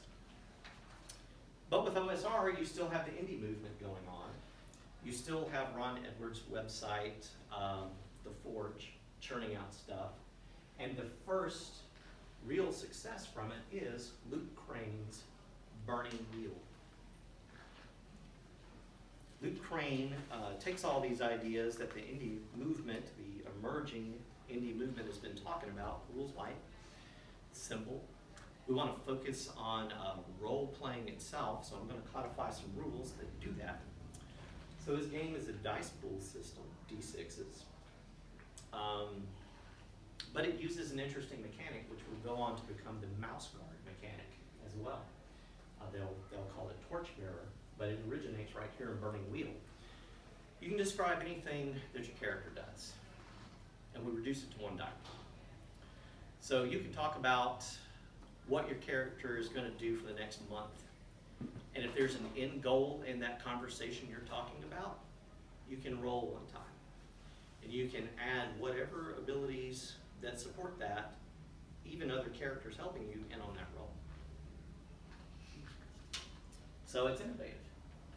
Also, the character creation itself is innovative. It says your character is a culmination of your life experiences, your life path. So you have a character creation process that takes up about a chapter of this book. It's long. But it literally goes through step by step the ages of the character's life. And things that that character does during their life become their abilities. So by the time you actually step into gameplay, you have a background. You have abilities that make sense to you. And now you can play in this campaign setting with a better feel of who you know and what you can do. Also, from around the same time, comes Fate. Now it's not the core system yet, but what it is Fudge. Essentially, Fred Hicks, Rob Donahue say, we like Fudge a lot, but we want to take these indie ideas and apply it to it. So we're going to do away with the strict ladder system that you have, and we're going to fudge with it a little bit. We're going to make it to where you decide at the game table what abilities are important to you and allow that to become your slide rule. And there are only like 12 of them, but they are a combination of any action that you might take in the game. So you can take the ladder system from Fudge, you add it to their skill system, which is this super duper light thing referring to actions, and you can sit down and play in a matter of minutes. And it's very story driven. There are elements of this game called aspects. that are really just descriptions that are in gameplay. These can be things characters have. These can be objects you can find. These can be the situation you're in. It could be raining. There could be a bright light nearby reflecting off a scale of a dragon. Maybe I can reflect that in another direction, draw the dragon's attention over here, and run out the door with one of his treasures, and he'll never know. These kind of things you can do with fate. Because any description that the game master lays out, the player can say, hey, I want that detail, I want to use it in the game. So it'll let you do that. Here is the Castles and Crusades player handbook. I think that's a little out of sequence. As we get into the 90s, this is about 2009 at this point, Pathfinder comes out.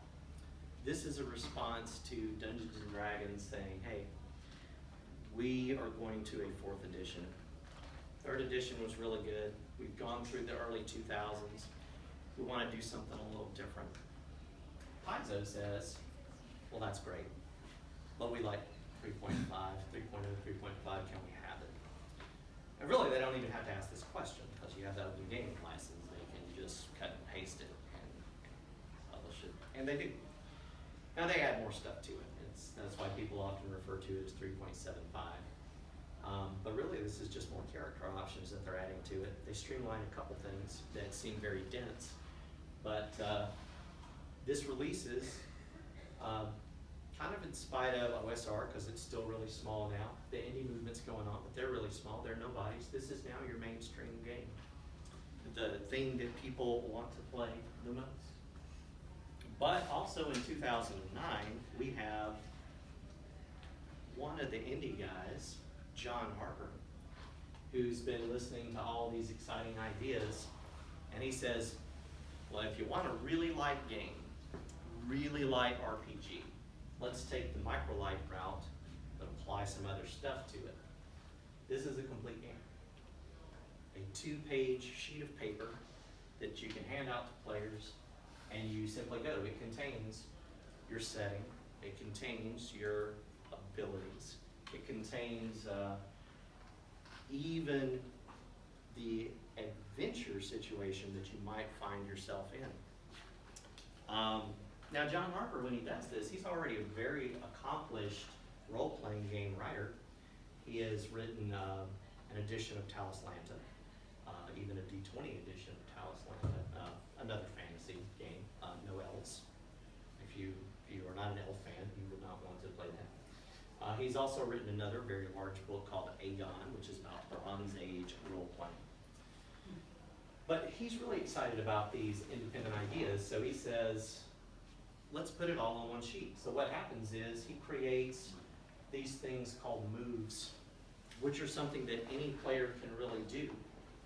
But dependent on where you place the importance of what your character can do, it affects these moves.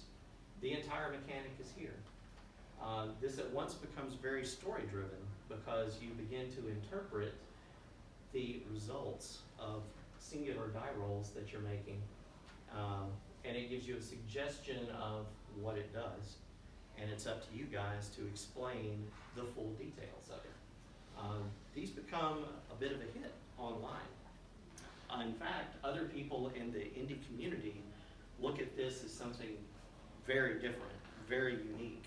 There's so many things that you can do with moves, encapsulating player abilities, situation, all that, and action into a single little block of text, a single mechanic. You never have to worry about the GM saying to you, you can't do that. Instead, you just simply do it.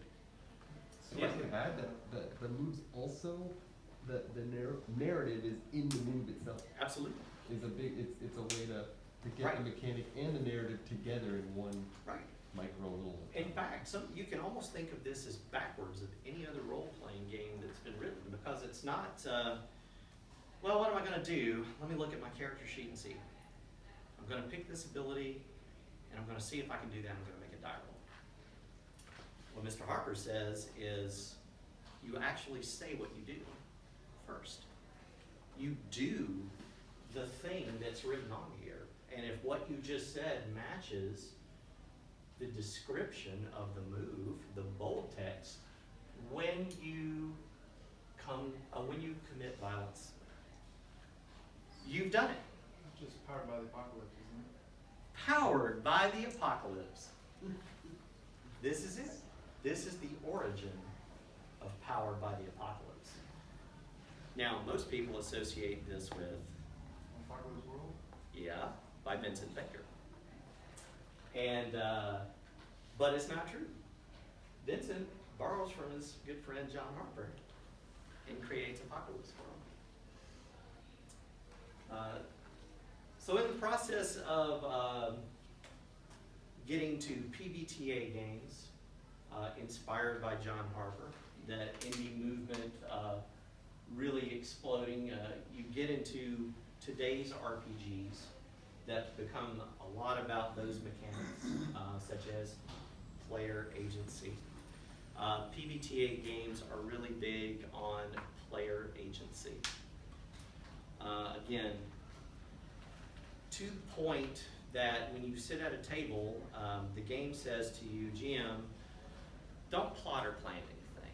That's going to come out in the game. Your players are going to tell you something about that. Cooperative narrativism, if we're using a Ron Edwards term. Everyone at the table contributes to a combined story. This has become more and more important in game design. It's even leaking into some D20 OSR mechanics. Rulings, not rules, from the OSR community. People don't want books that are this thick anymore. The exception to that, of course, are things like D20 enthusiasts for Pathfinder or Starfinder, but there is a big movement against that. Player-facing game. When you talk about PBTA games, when you talk about John Harper's current offering of Blades in the Dark, you are talking about player-facing games. And what that means is the game master, not only is he not pre-plotting or pre-writing an adventure for you, but he is also not rolling dice. That is something that the players do. In fact, in a player-facing game, it is likely that the GM will do not a lot but describe situations to you until you roll dice and the move that you use says if the GM does anything. This is usually called a miss. It could also be a partial success or a success with consequences, but usually it's a miss. Now you would think to yourself, wow, that seems like the players are just going to run over the GM. But about a third of the time, that's just simply not true. Because there's not a scaling target mechanic at work, it's usually just one range of numbers. You get a very dynamic roll result most of the time. The reinvention of the D20 game is also super, super hot right now. So hot that there is a war, a flame war online between D20 enthusiasts and indie game writers. And it's pretty vicious, it's pretty volatile. I don't know if you guys are familiar with Zach Sabbath, D&D with porn stars. That's a real thing. I did it with my axe. Trust me, it's really dull. It's a bunch of people sitting around the table playing D&D. Right. But for some reason, there's this animosity. And it comes down, people frequently want to blame Ron Edwards for starting these ideas. And for some reason, D20 enthusiasts have just taken offense at that. They say, you can't tell me we're not having fun in a game and that it's not a real RPG and that it's not a real storytelling game, because we're sitting at a table, we are playing a game and stories are generated, even if those stories are just about me dropping my dice on the floor and missing a crit as a result. That's part of it. But for some reason, yeah, it doesn't look like it's going to settle anytime soon. It's unfortunate. But this guy doesn't care. Vincent Baker, again, he is the guy that has taken John Harper's ideas and created Apocalypse World. And Apocalypse World really popularizes everything we've been talking about in the indie and rules light movement. The number of spin-offs from Apocalypse World that have become their own games, not expansions to Apocalypse World, but their own games. So there's, again, you're getting into a situation where there's more of them than you could probably ever play, unless you just did one every day for months. You would probably get there. But again, it's because the game is so easy to understand. The most PBTAs powered by the Apocalypse are one sheet of paper, maybe two. They are handed out to a player and they contain the game, the rules of the game. It's all you need. You don't need a book. The game master may want to read the book or read chapters on it, but honestly, you could probably get away with only reading part of it. So other games using these fancy indie ideas also get put out, but they do something really twisted. They say, let's look at role-playing in a really different light, maybe under a microscope. Let's create a role-playing game where you're inventing not just a setting of a world, but maybe even a universe, maybe even an epoch of time so large you can't codify it. Microscope does this. It allows you to create something like Star Wars, but like maybe 10,000 years of Star Wars history. And then in playing it, you begin to focus in your microscope on certain time periods. This could be the rise and fall of the Empire.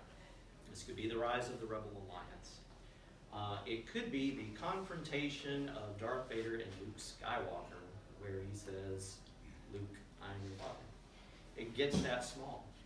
You develop characters in the process of doing this as well, and as you develop the characters, they almost immediately become relevant in a scene, and you act out that scene and play it. It is a way to play, create and play just huge, huge games.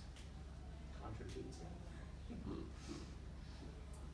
So one of the significant spin-offs of Apocalypse World, Dungeon World, by Sage Latoya and Adam Koble, is probably more popular than Apocalypse World is. In fact, games that come after Dungeon World will frequently refer themselves to Dungeon World instead of Apocalypse World. They do a little revision on it. First of all, they make it somewhat OSR flavored.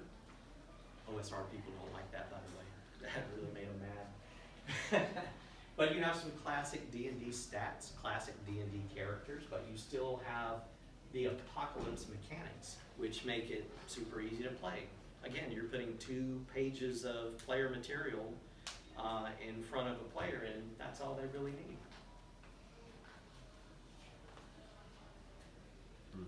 Now, for the D20 community, the OSR people, we get Christian Merstum. He has this idea, I want to do an old school book, but I also kind of am an indie person. So he's probably not like the whole lot either as a result. But it wouldn't matter because he has decided there's not going to be a digital edition of this game. No, I'm not going to have a PDF. It's only print. And look at that title. Yeah. You can, let's look at that a little bit. Give me a slide. White Hack, quality rules for fantasy, tabletop role-playing, campaign setting, and 2 adventures included, playable with pencil and paper. 13. So yeah, he definitely is going for the old school feel, right? So the White Hack is a roll under system. It takes D20 mechanics, and it says you've got a character stat. All you got to do is roll under it. So he again gets back to simplifying a role-playing game, not needing a lot of fancy rules for modifiers or setting target numbers or these sorts of things. He kind of puts it all down to one simple mechanic. Now the other thing that he does is a new spin on storytelling. In his game, all characters are defined by keywords or tags called groups. And group is just either your race, your profession, or your associations with other people, like assassins, or holy men, something like that. These become the mechanics of your character. Because it is a roll under system based on the 6 classical stats of Dungeons and Dragons, you put one of these groups you've chosen for your character in beside one of these stats, and anytime there is a situation in which your group may have given you the ability to do what you just said, you can do the roll under and use it. In fact, you can roll 2d20, because there are not a lot of fancy modifiers in this, and you can take the best result. Now, if you're doing something in which you don't have a group, you can still do it. You still use the appropriate ability for it, but you don't get 2d20, you just get 1. So it is extremely, extremely simple. Groups also do something with storytelling that the other games haven't done. Anytime a player says, I can do that because of my group, this now is in the setting of the game itself. I can do it because the Black Hood Assassins taught me to do it. Okay, the Black Hood Assassins can now walk through walls. And that can penetrate the game and affect the story. It also opens up what you just said to all the GMs, NPCs, and the other player characters should they take your group. So that brings us to the start of RPGs once again, Dungeons & Dragons 5th edition. The OSR movement, because they went online and they said these, kind of started this war. They've also done the other thing. They've popularized their games by running them online for people to just watch. The indie movement does it too. In doing so, modern social media, people engage with it and they watch this stuff, and suddenly they're seeing something for the first time that, they could have seen at any point in RPG history, but they didn't want to be with those guys. But it's easy to go up to an aquarium and watch the fish without swimming with them. So that's what they do. And this explodes the idea of playing Dungeons and Dragons. Because this is what people know. When you hear a role-playing game, if you've never played it before, you immediately go, oh, you mean Dungeons and Dragons. So now, as of last year, 2017, Dungeons and Dragons has had the best year in its entire history. It has just exploded. Now, not to be outdone, David Black also likes the idea of D20 systems. He likes the idea of the rules light movement. And he has read the White Hack. So, he says, you know what? I'm going to write the Black Hack. And it's going to be a Kickstarter. And I'm going to put it digital availability online through DriveThruRPG or any other source you want to use in my website. And it's going to be the biggest thing since sliced bread. In comparison, the White Hack goes back to its OSR roots and is a 64-page booklet. This is your classic 3-booklet format, or 64 pages. So that's what Christian Harrison did. Dave says, you know what? Nah, 16 pages. That's it, whole game, 16 pages. That includes your monster manual. That includes all your spells. That includes all your classes. That includes everything about the game, including the money system, saving throws, how you kill things, all in one book. Seems like he was probably overreaching, right? How could a 16-page game be taken seriously? Except now, there are more spin-offs of the Black Hat, both in expansions and independent games, than there are for Apocalypse World. Than there probably are current D20 books.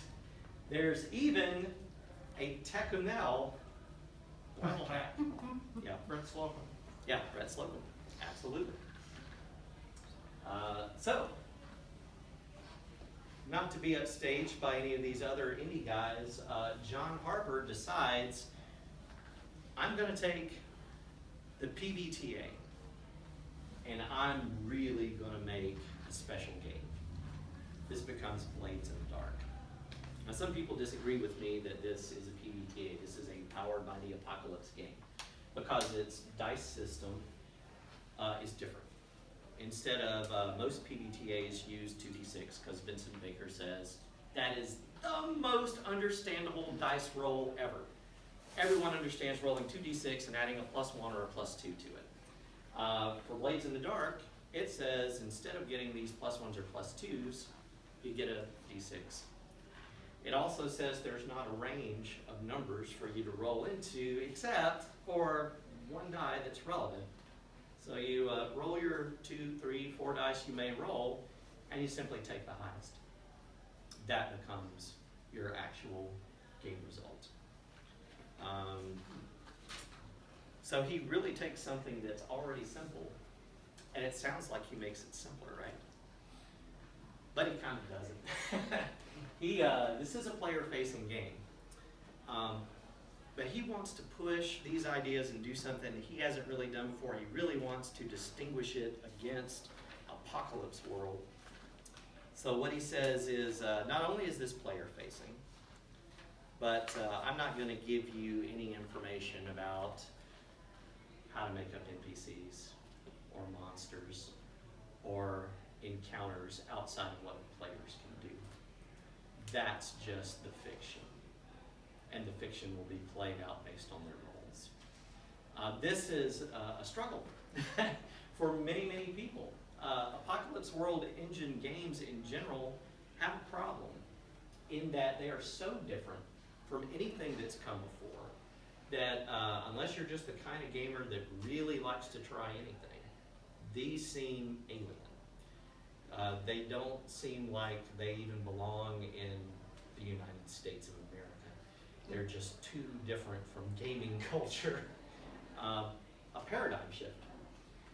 And John Harper takes this to the extreme by eliminating any sort of information other than fluff, other than absolute just fiction. You know, he says there are demons in this. This is urban fantasy, by the way. It's about thieves, about a gang of people that get together and they go out and run missions to steal from people. Because again, you're all thieves. That's all I'm going to tell you about it. Except, you know, it's a ghost haunted city. It's dark. Go. Whatever the players roll, the number, there are 12 different actions, I believe, in Blades in the Dark. Very similar to some of the other games that try to distill actions into these categories. Really, Blades in the Dark uses these actions like moves in Apocalypse World engine. So, again, mainstream D20 is still alive and well. The latest offering from Paizo takes their popular campaign Pathfinder and puts it 10,000 years in the future. I think it is. Yeah. And so you're really dealing with the same people from the original Pathfinder world, and you put them in space. Literally. So now you get literal fantasy, sci-fi space opera. So you can cast spells, shoot guns. There are other games that do this, but the thing that Starfinder did different was they really advanced a setting. They didn't just switch games on you. So that made it good. So that brings us to another long-term. The Hoover Public Library is starting the Pen and Paper RPG Society, a program to meet up and introduce people to role-playing games where we talk about and play RPGs. This will begin, there's a demo Sunday for those of you that would like to join in on that. But if you miss it, that's okay, because the last Sunday of every month going forward, you can come to the Hoover Public Library's Pen and Paper RPG Society program and involve yourself with RPGs. You get to play games, we get to talk about geek stuff like, theory and OSR wars and that sort of thing, and have a good time. And with that, well, that's it, guys. You have stayed with me to the very end. Thank you, Ken. Can I get a copy of this for my archives? Sure. This is the best description of the last 20 years of gaming I have seen literally in the last 20 years. This is the sort of stuff I wish that most of the people out there would take the time to explain to people like me. I'm disappointed that you were only interested in 20 years. I mean, we went back 10,000 years. Just as a footnote, folks, I find this fascinating, and I lived this. Yeah. Okay? I actually learned an awful lot tonight, and I'm really pleased that I had it. This is worth the trip from Minneapolis. Oh, great. And just so you guys get to check out this is actually some gaming history too. Brought by Mr. Barry. These are the original D20s that came out of the Tecumseh. It's the first set that Gary bought. Yeah, my set doesn't have these. I'm particularly jealous. And then these are the D20s that he got at Dave Arnson's funeral. The first and the last. The first and the last. So that is a nice thing, for sure. Well, thank you guys. Are there any questions? I think we have I had a comment. beat it in. Yeah, that's pretty Yeah. good. It was pretty interesting to me that you basically, other than like a short sentence, you skipped 4th edition D&D and all of the uproar about Is there all of the action to it. This is designed to introduce people to role-playing and get them into role-playing, not to start family feuds. I understand. Just thought it was interesting, just, We only have an hour and a half. I don't think we can crack 4th edition. I mean, 4th edition, when I think 4th edition, I think double canister at 40 paces. Oh yeah, I think it'll be, Let me defend 4th Ed a little bit. No, it's the people playing it. Oh, that's a whole different thing. See, there we go. You're playing with the wrong people. So 4th Ed was a successful game in its gameplay if you understand it's a board game mixed with an MMO. That's really what it is. It lost the heart of what Dungeons and Dragons was. I felt like most people do not even really think of it as a role-playing game. It's a skirmish miniatures game gone bad. Yeah. or badly Now- marketed, perhaps. No, Where- not bad. Where I take been out of the first personal offense with 4th edition is the hype. They hyped up this game. I was very excited as a 3.5 player to go out and get my 4th Ed books. I went to the bookstore, went in there, I was so excited, I got them all off the shelf, put them in my arms, and then I said, you know what? I got some time before I gotta be home. I'm gonna sit down in this chair and read it. That was a mistake. Or not. It's I put them all back on the shelf. And I said, no, I love 3.5. But the real offense with it is not only I didn't like the graphics. I'm a bit of an art nerd, so I really liked the 3.0, 3.5 vibe. I thought it was one of the best. But they said this will be the least eroded edition ever.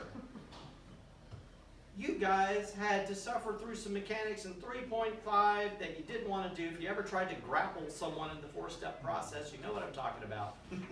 But Pathfinder fixed that. But 4th Ed said, not only will you not have to worry about things like that, it's going to be the least eroded game ever. Turns out it was the most eroded edition of D&D ever by far. They also said this is going to be around 10 years. It was not. They got to 5th Ed as quickly as they could. So, Good thing. Well, and if I could offer a counterpoint though, 4th edition was, please don't shoot me before I get out of here. 4th edition was my first edition of D&D that I played. now here's the thing. 4th Ed was written for new players. And I think it was successful at that. Yeah. The problem was it alienated practically anyone else that had ever played D&D or an RPG. Because it was foreign to us. But yeah, I think you hit it really well though in saying that it was a gap between a generation Yeah. who are experienced with Yeah. role playing in general. My first experience was the Absolutely. Dungeons and Dragons. The setting itself was with a video game, and so the concept that 4th edition brought out is that you have, here are your powers, here are the things that your character can do. Here's what happens when you press this button. Here's what happens when you press this button. Overly simplified when you compare it to a traditional D20 I've system. heard Absolutely, rumors but- from people I know at Wizards that originally the thing was supposed to be a video game, but they couldn't get the coding right, so they published it as a role-playing game. how unfortunate. But I don't know if it's true or not, I don't know enough about it. I have repented of my sins. We play mostly Pathfinder, There we go. Starfinder, everything now, but it was a great experience for me as a GM to have something that I could conceptualize, and for my players as well who had never much touched anything close to that, and say, okay, here is your baby steps. And I think it does a lot of things right, but maybe isn't what people are looking for. Well, it's also supported by the OSR notion that it's not really about the rules. I mean, a role-playing game, you bring role-playing to it. This is why Adam Koebel says the Burning Wheel is the one game he would want on a desert island with him and his friends to be trapped there, because Burning Wheel does what it says, down to the role-playing, down to life choices, everything. It is a complete game. He argues against OSR in saying this very topic. He says there's nothing about role-playing really supported by the mechanics of the D20 system. And comparing it to Burning Wheel or some of these other indie games, there's some truth to that. But this really makes OSR people mad. They and I guess rightly so. You can have a role-playing game that doesn't explicitly have to have rules for role-playing. I mean, that is kind of the medium itself, right? Role-playing is just recursive table talk or recursive parking lot talk. But this is a hot topic. People get real butthurt about this. No, I wish I'd never discovered the internet. I talked to Vincent Baker today. He was wishing me well for the talk. And he said, I was asking him some ideas about what his current thoughts about RPG theory and that sort of thing. And he said, I don't have any. He said, I haven't thought about RPGs and what they are in a long time. And I personally feel like he's making a comment about the venom between the OSR community. And I've the been told community. to my face that I don't play RPGs. Oh yeah. This is a common statement nowadays. I said, you're sounds not good to me, playing I play real Free RPG. Kriegspiel. This actually seemed to come out right away with Vampire the Masquerade. This was the rift between it and D&D. Well, it was the same Yeah. frothing, weeping, wailing, dribbling, and drooling that went on when Star Wars came out. Because a whole lot of science fiction fans weeped and wailed and screamed and hollered that swine George Lucas was mainstreaming what we love. And now you have all This is these something that Star disgusting, Trek didn't filthy do. people. Well, no, Star Not Trek, good. because you had to have two brain cells that rubbed together to appreciate Star Trek, really didn't take off. Conversation with Gene Roddenberry in 1974. what George did is he brought back the Republic serials, he brought back space opera, everybody loved it, and a lot of science fiction fans, like in the WorldCon, the World Convention of Science Fiction, wept and wailed and screamed and hollered because he was cheapening the medium. He was allowing the hoi polloi into the place. My thing is, I don't care. I just want to see. I want to see a lightsaber fight. Yeah. This is what it comes down to. It's the Matrix argument, right? Yeah. Matrix 2 and 3. It was not about martial arts anymore. Yeah. It was about, I don't know, philosophy and stuff. Yeah. I just want Stop to see him punch overthinking it. somebody Play the around game. the wall. Oh, I thought you were talking about a different Matrix argument. You know, the one that goes, I don't care that it's not a real steak, it tastes delicious. Well, there's that too, you know. Speaking of Just which, enjoy the speaking of which, steak. what are we going to do for dinner? That's Let's a answer great the chase. question. Yeah, but No, seriously, Ken, this has been a great presentation. well, I thank really you, thank you, appreciate sir. it. I appreciate that. This is as good as John Peterson's Playing at the World. Oh man, I don't know about that. That's a good book. Take the compliment. I'll take it. Yeah, if you guys have not heard of John Peterson's book, Playing at the World, which is actually one of my references for this, that has a lot about how Dungeons and Dragons came to be and a lot about that community in it. There's a lot of people interviewed for it. And is that the one you'd recommend over the, there's another one with Blackmore in the title, I can't remember. Secrets, oh, you gotta do it. Oh, no. Secrets of Blackmore. The difference between the two, they actually complement each other. This is even though I'm in Secrets of Blackmore, I'm gonna be in the sequel as well. But what John did is he did what worked out to be a Lake Geneva-centric approach because he went and he used all the documentation he could find. The guys in Lake Geneva kept most of their documentation. You know, Paul Stormberg sells it on a regular basis. So John has an immense amount of stuff, and he's got really, really deep pockets. You know, so he could cough up a $1,000 check for a single 8.5 by 11 piece of paper, which I've seen with my very eyes.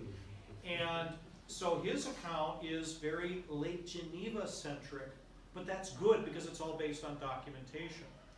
What Griffith did with Secrets of Blackmore was he went out and he interviewed all the people in the Twin Cities. His is Twin Cities centric because we never kept records. I'm it. Okay? I'm considered the weirdo because of this. Okay? I kept all the records. This is the digital traveling version of what sits in 5 separate locations plus Amazon cloud storage. And I've been described as the first scribe in gaming because when we first started playing, I sat down and take notes every session. Yeah, you should actually tell people what that is. I'm assuming it's what we have talked about previously, your archive of Techno. A long time ago and far, far away, I came to the University of Minnesota from the beautiful town of Rochester where we got sick people, cows, cheese, and computers. And I went to the University of Minnesota, Kaufman Union, where there was this organization called Conflict Simulation Association, CSA. And there I fell in with bad company. A guy named Dave Wessler, who was running something called Brownstein's, a guy named Dave Arneson, who was running something called Blackmore, and a guy named Dave McGarry, who had something called Dungeon. And I played with these guys and got into that whole Twin Cities gaming scene because there were 2 Midwest centers. There was Minneapolis and there was Lake Geneva. And there was a lot of back and forth between the 2 groups because we all had a lot of fun running campaigns in which the other guys showed up. The origins of what I call the multiverse. Okay? And the It's fact a tough thing to accomplish, Yeah. people showing up. Yeah, because if you played in Gary's Greyhawk or Rob's Greyhawk, it was assumed that you could port your character over to Dave's Blackmore, or even show up on a Brownstein. Because one of the things, something you may want to add, personality figures. Okay, role playing starts with Brownstein because in our miniatures gaming we had a personality figure that represented us on the battlefield. Yeah. The custom of the house at the Littleton Slobber Shop, the Littleton Soldier Shop, was that if you won a battle, your personality figure got a promotion. If you lost a battle, your personality figure suffered a wound or a demotion. Okay? So I think it was Jim Danielson had his colonel, French colonel of the Guards, on his horse, who had originally started out as an infantryman, a sergeant in a line regiment. And over the years of campaigning, he'd gone up in rank. Well, he'd also lost his left leg, his right hand, and an eye. So the miniature figure had a peg leg, a hook, and an eye patch. That's the way we did business. But see, we didn't keep a lot of records. When I came to it in '75, I would keep records of things, and then when I started gaming with Professor Barker in '76, I was fascinated by watching the creation happen right in front of my eyes. He kept a lot of records too. Yes, yes, they are sitting right here as a matter of fact. Yeah. Okay, I have, when I was Phil's archivist from 1976 until literally the year after he passed away. And I literally, every game session I would take notes. The rule was in the game session that if anybody around the table, Phil or anybody generated a document, I would take that, copy it, Phil would get the original, I'd get the copy. Okay, I started doing that in 1976. We gamed with Phil for 12 years. I have over 3,600 hours of game time with Phil. And I became his archivist because I got asked, would you please clean up my file? So I'm going through all of his contracts and all the files. I'm looking at everything he's done. He started in 1948 as a high school kid, writing about this world. And then he got into science fiction fandom. Met a guy named Jack Vance, author of The Dying Earth, who you may know from Gary's Appendix N. Yep. Phil did the first maps of The Dying Earth as a science fiction fan. So Phil was there literally at the beginning, and he stayed with it until he went to India, did his Fulbright scholarship, came back, became an academic, and then when he came to CSA, literally the story is true. Mike Bernard is thrashing the Archangel, the player characters are thrashing the Archangel, and Phil takes objection to this because this is a semi-divine being. Phil's kind of put up by this.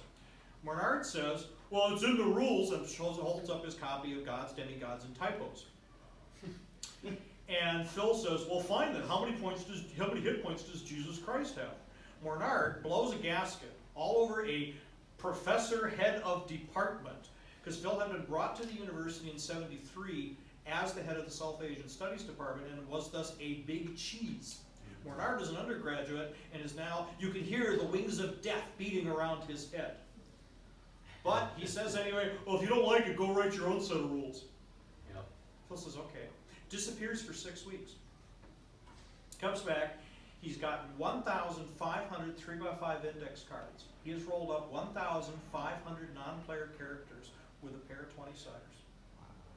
Okay. We've probably got a lot of figures for this already at that I'm time getting too. to that. Yeah. Don't step on my line. I've tried really hard not to step on your lines all night, so don't step on mine.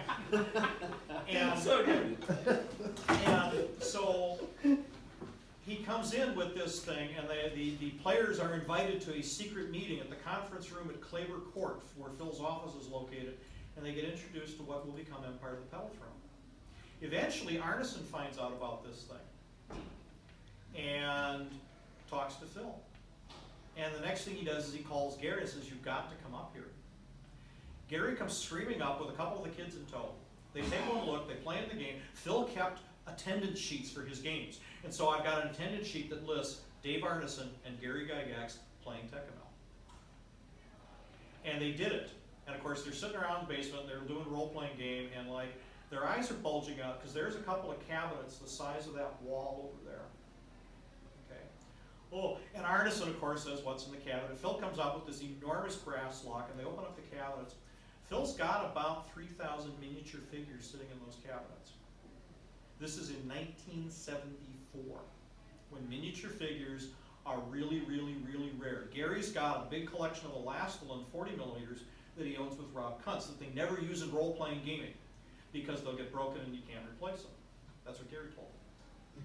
Well, Phil was using this stuff in role-playing games. And Arneson, of course, loved miniatures. He used them all the time. Gertie, the Great Golden Dragon of Blackmore, edited out of the D20 version on those people, was a 2-pound lump of gray plasticine clay that Dave sort of maybe sculpted into a dragon shape, and we went with it because we really liked Dave and he wasn't that good a sculptor. Gertie still exists. Paul Starberg has her. And Gertie scared the living dickens out of us because, of course, she is the great golden, she is the very first golden dragon. Now, she was a golden dragon to us, but see, she later became a gray dragon because, well, she was made out of gray plasticine. Of this, games are made. But Gertie could scare the crap out of us. Not to put too fine a point on it. Because it's a dragon the size of this building. How many hit points points does Gertie have? Well, to jump ahead of the story, we go to Blackmore because Phil doesn't want to referee. So we arrive in Blackmore, and stupid Perfect Mikey, one of the players, says, "How many hit points does Gertie have, Dave?" Arneson takes out a 1-gallon bucket of little tiny dice, dumps it on the table, and says, "That many. We've got to kill Perfect Mikey." But Phil had all these miniatures. We played miniatures. When I started playing with Phil, my job was the archivist. And then Phil would, you rolled up a character in Phil's campaign, and Phil would do the little drawing. Cheerney, here's the drawing. Oh, thank you, Phil. The custom of the house was that by next week, Cheerney came up with a miniature for your figure. When I did the photo inventory of Phil's figures after he passed away, it turned out I painted over half of his miniatures. That's why I got introduced to him. I was at the Littleton Soldier Shop, and one of the guys says, "Hey, you're really good and fast. You should come out and meet Phil." The next thing I'm painting, if Phil hands me a bag of 100 figures, and the deal is, he gets 50, I get 50. He'll pick which ones he wants. That's where my miniatures collection started. I got 5,000 little lead people sitting in my basement. I've got everything from the very first ones we did in 1976 to the new ones that are the 3D printing coming out by David Allen that does. So I've got, literally the whole spectrum. But I went through and we cleaned out Phil's house the year we took care of Phil the year he passed away. He had a stroke and he was literally paralyzed from the neck down. So we were doing things, me and my family were doing things like, and this, I don't know if anybody, we were changing his diapers. Somebody had to do it, somebody had to take care of him. So we cleaned out the house. I took 500 cubic feet of gaming material out of the house. And I copied it. My lovely wife, Janet, queen of the internet, went out and got a wand scanner and a bunch of other stuff, and she sat there in that storage bay for that whole summer, scanning everything. We got 34 gigabytes of documents out of that, because we combined my collection and his collection. We have roughly 28,000 8.5 by 11 pages of material. And then we did the artwork. We have 36 gigabytes of all the artwork, because Phil started doing his artwork for Tecumel in 1948, and he kept right on doing it. And then a bunch of other people came along, like Dave Sutherland. You've got the Adventures in Fantasy painting in here. That's Kathy Marshall, Princess Risa. She did an awful lot. She set the standard for Tecumel. So after Kathy came along, Phil stopped doing artwork. He let Kathy do it. He'd do the sketches for her, but then Kathy would do all the finished artwork. And we have all that. We literally have everything preserved from soup to nuts. And unfortunately, we don't have that for Dave, because his collection is largely lost and dispersed. We don't have it for Gary, same thing. We have it all for Phil. I made sure to save all the ancillary stuff. For example, Phil was a historical miniatures guy. He was a founder of the Society of Ancients in England. He has a copy of the book that every wargamer who ever wants to run a role-playing game campaign must have, How to Run a War Game Campaign by Tony Bath. He had it in manuscript. He got it from Tony. Phil, I got my copy after I met Phil. Phil recommended it, and I've still got my first edition. And I looked at it and I started laughing, because I've read this before. It's in a little thing called Dungeons and Dragons by Gygax and Arneson. It's the domain game. You hear about the domain game. Never played, occasionally rumored to. I play the domain game. Because over the years that I played Tecumel, I did not get experience points. Phil did not hand out experience points. We accomplished missions. We went up in rank. I ended up my career as a governor of an imperial city and province. I'm now serving as a mercenary general, leading my own legion for a temple out in the Eastern Ocean. And I'm playing the domain game. I have 3,000 non-player character infantry and other people that I take care of. And what Phil did, most amazing thing that Phil created that practically nobody knows about. Remember those 1,500 non-player character people I told you about? 1,500 index cards. And as Phil added players, he would add the index cards. The index cards sat in the little recipe boxes. What it was is that each file notation indicated a city or region somewhere on Tecumel. Every month, Phil would sit down with his copy of Tony Bath's How to Run a War Game Campaign, and he would run Tony's rules for marriages, divorces, births, deaths, family, friends, you name it, promotions. So for example, we go to the city of Kiergaard, look up our friend the high priest. Oh, he's not here. He's been promoted and he's in Besu, because Phil rolled it, pulled the index card out of Kiergaard, and put it in Besu. The metagame. Phil started running his Tecamel meta campaign in 1974. He finally had to give it up when his health finally broke in 2006. I inherited the metagame. I'm still running the metagame. So that my own personal gaming group, when it ran for like 10 years, in the background, the metagame is running. So that if you walked into a town, you could find out what was going on. How many game years have passed? Right now it is 2594, I believe. I have to sit down and run the numbers. Okay, Cherney's in his happy retirement and old age. He's got a lot of gray hair, mostly because of his teenage daughter. Oh, God. She goes off on adventures with her friends. Of course. Anyway, Yes, thank you.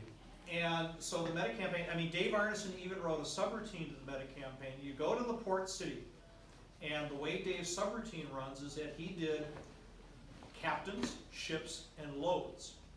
And you push the button and this thing starts. And you just shuffle the cards as Captain A in ship B takes load C to such and such a city. You move the card to that city so that when you go down to the port in Jacala, you will know the referee immediately just pulls up the subroutine and says, oh, the following ships are in, going to the following locations. The player characters can have an adventure and mayhem ensues. The whole meta campaign, this got started in '74 when the player characters show up in Jacala in Phil's Tecamel, and Lady Masela hires them to do a job. She has a list of adventures that need to be adventured, and the players can pick any of this stuff. Total, absolute player agency. The way Phil ran his campaign, you, the player, picked the adventure. And Phil had this huge world that ran by itself. And you slipped into that world and you played. And we had the most amazing adventures. And Phil used us, if you read his various novels, Phil used us as the travel guide. Does that machine have a DVD or a CD player? I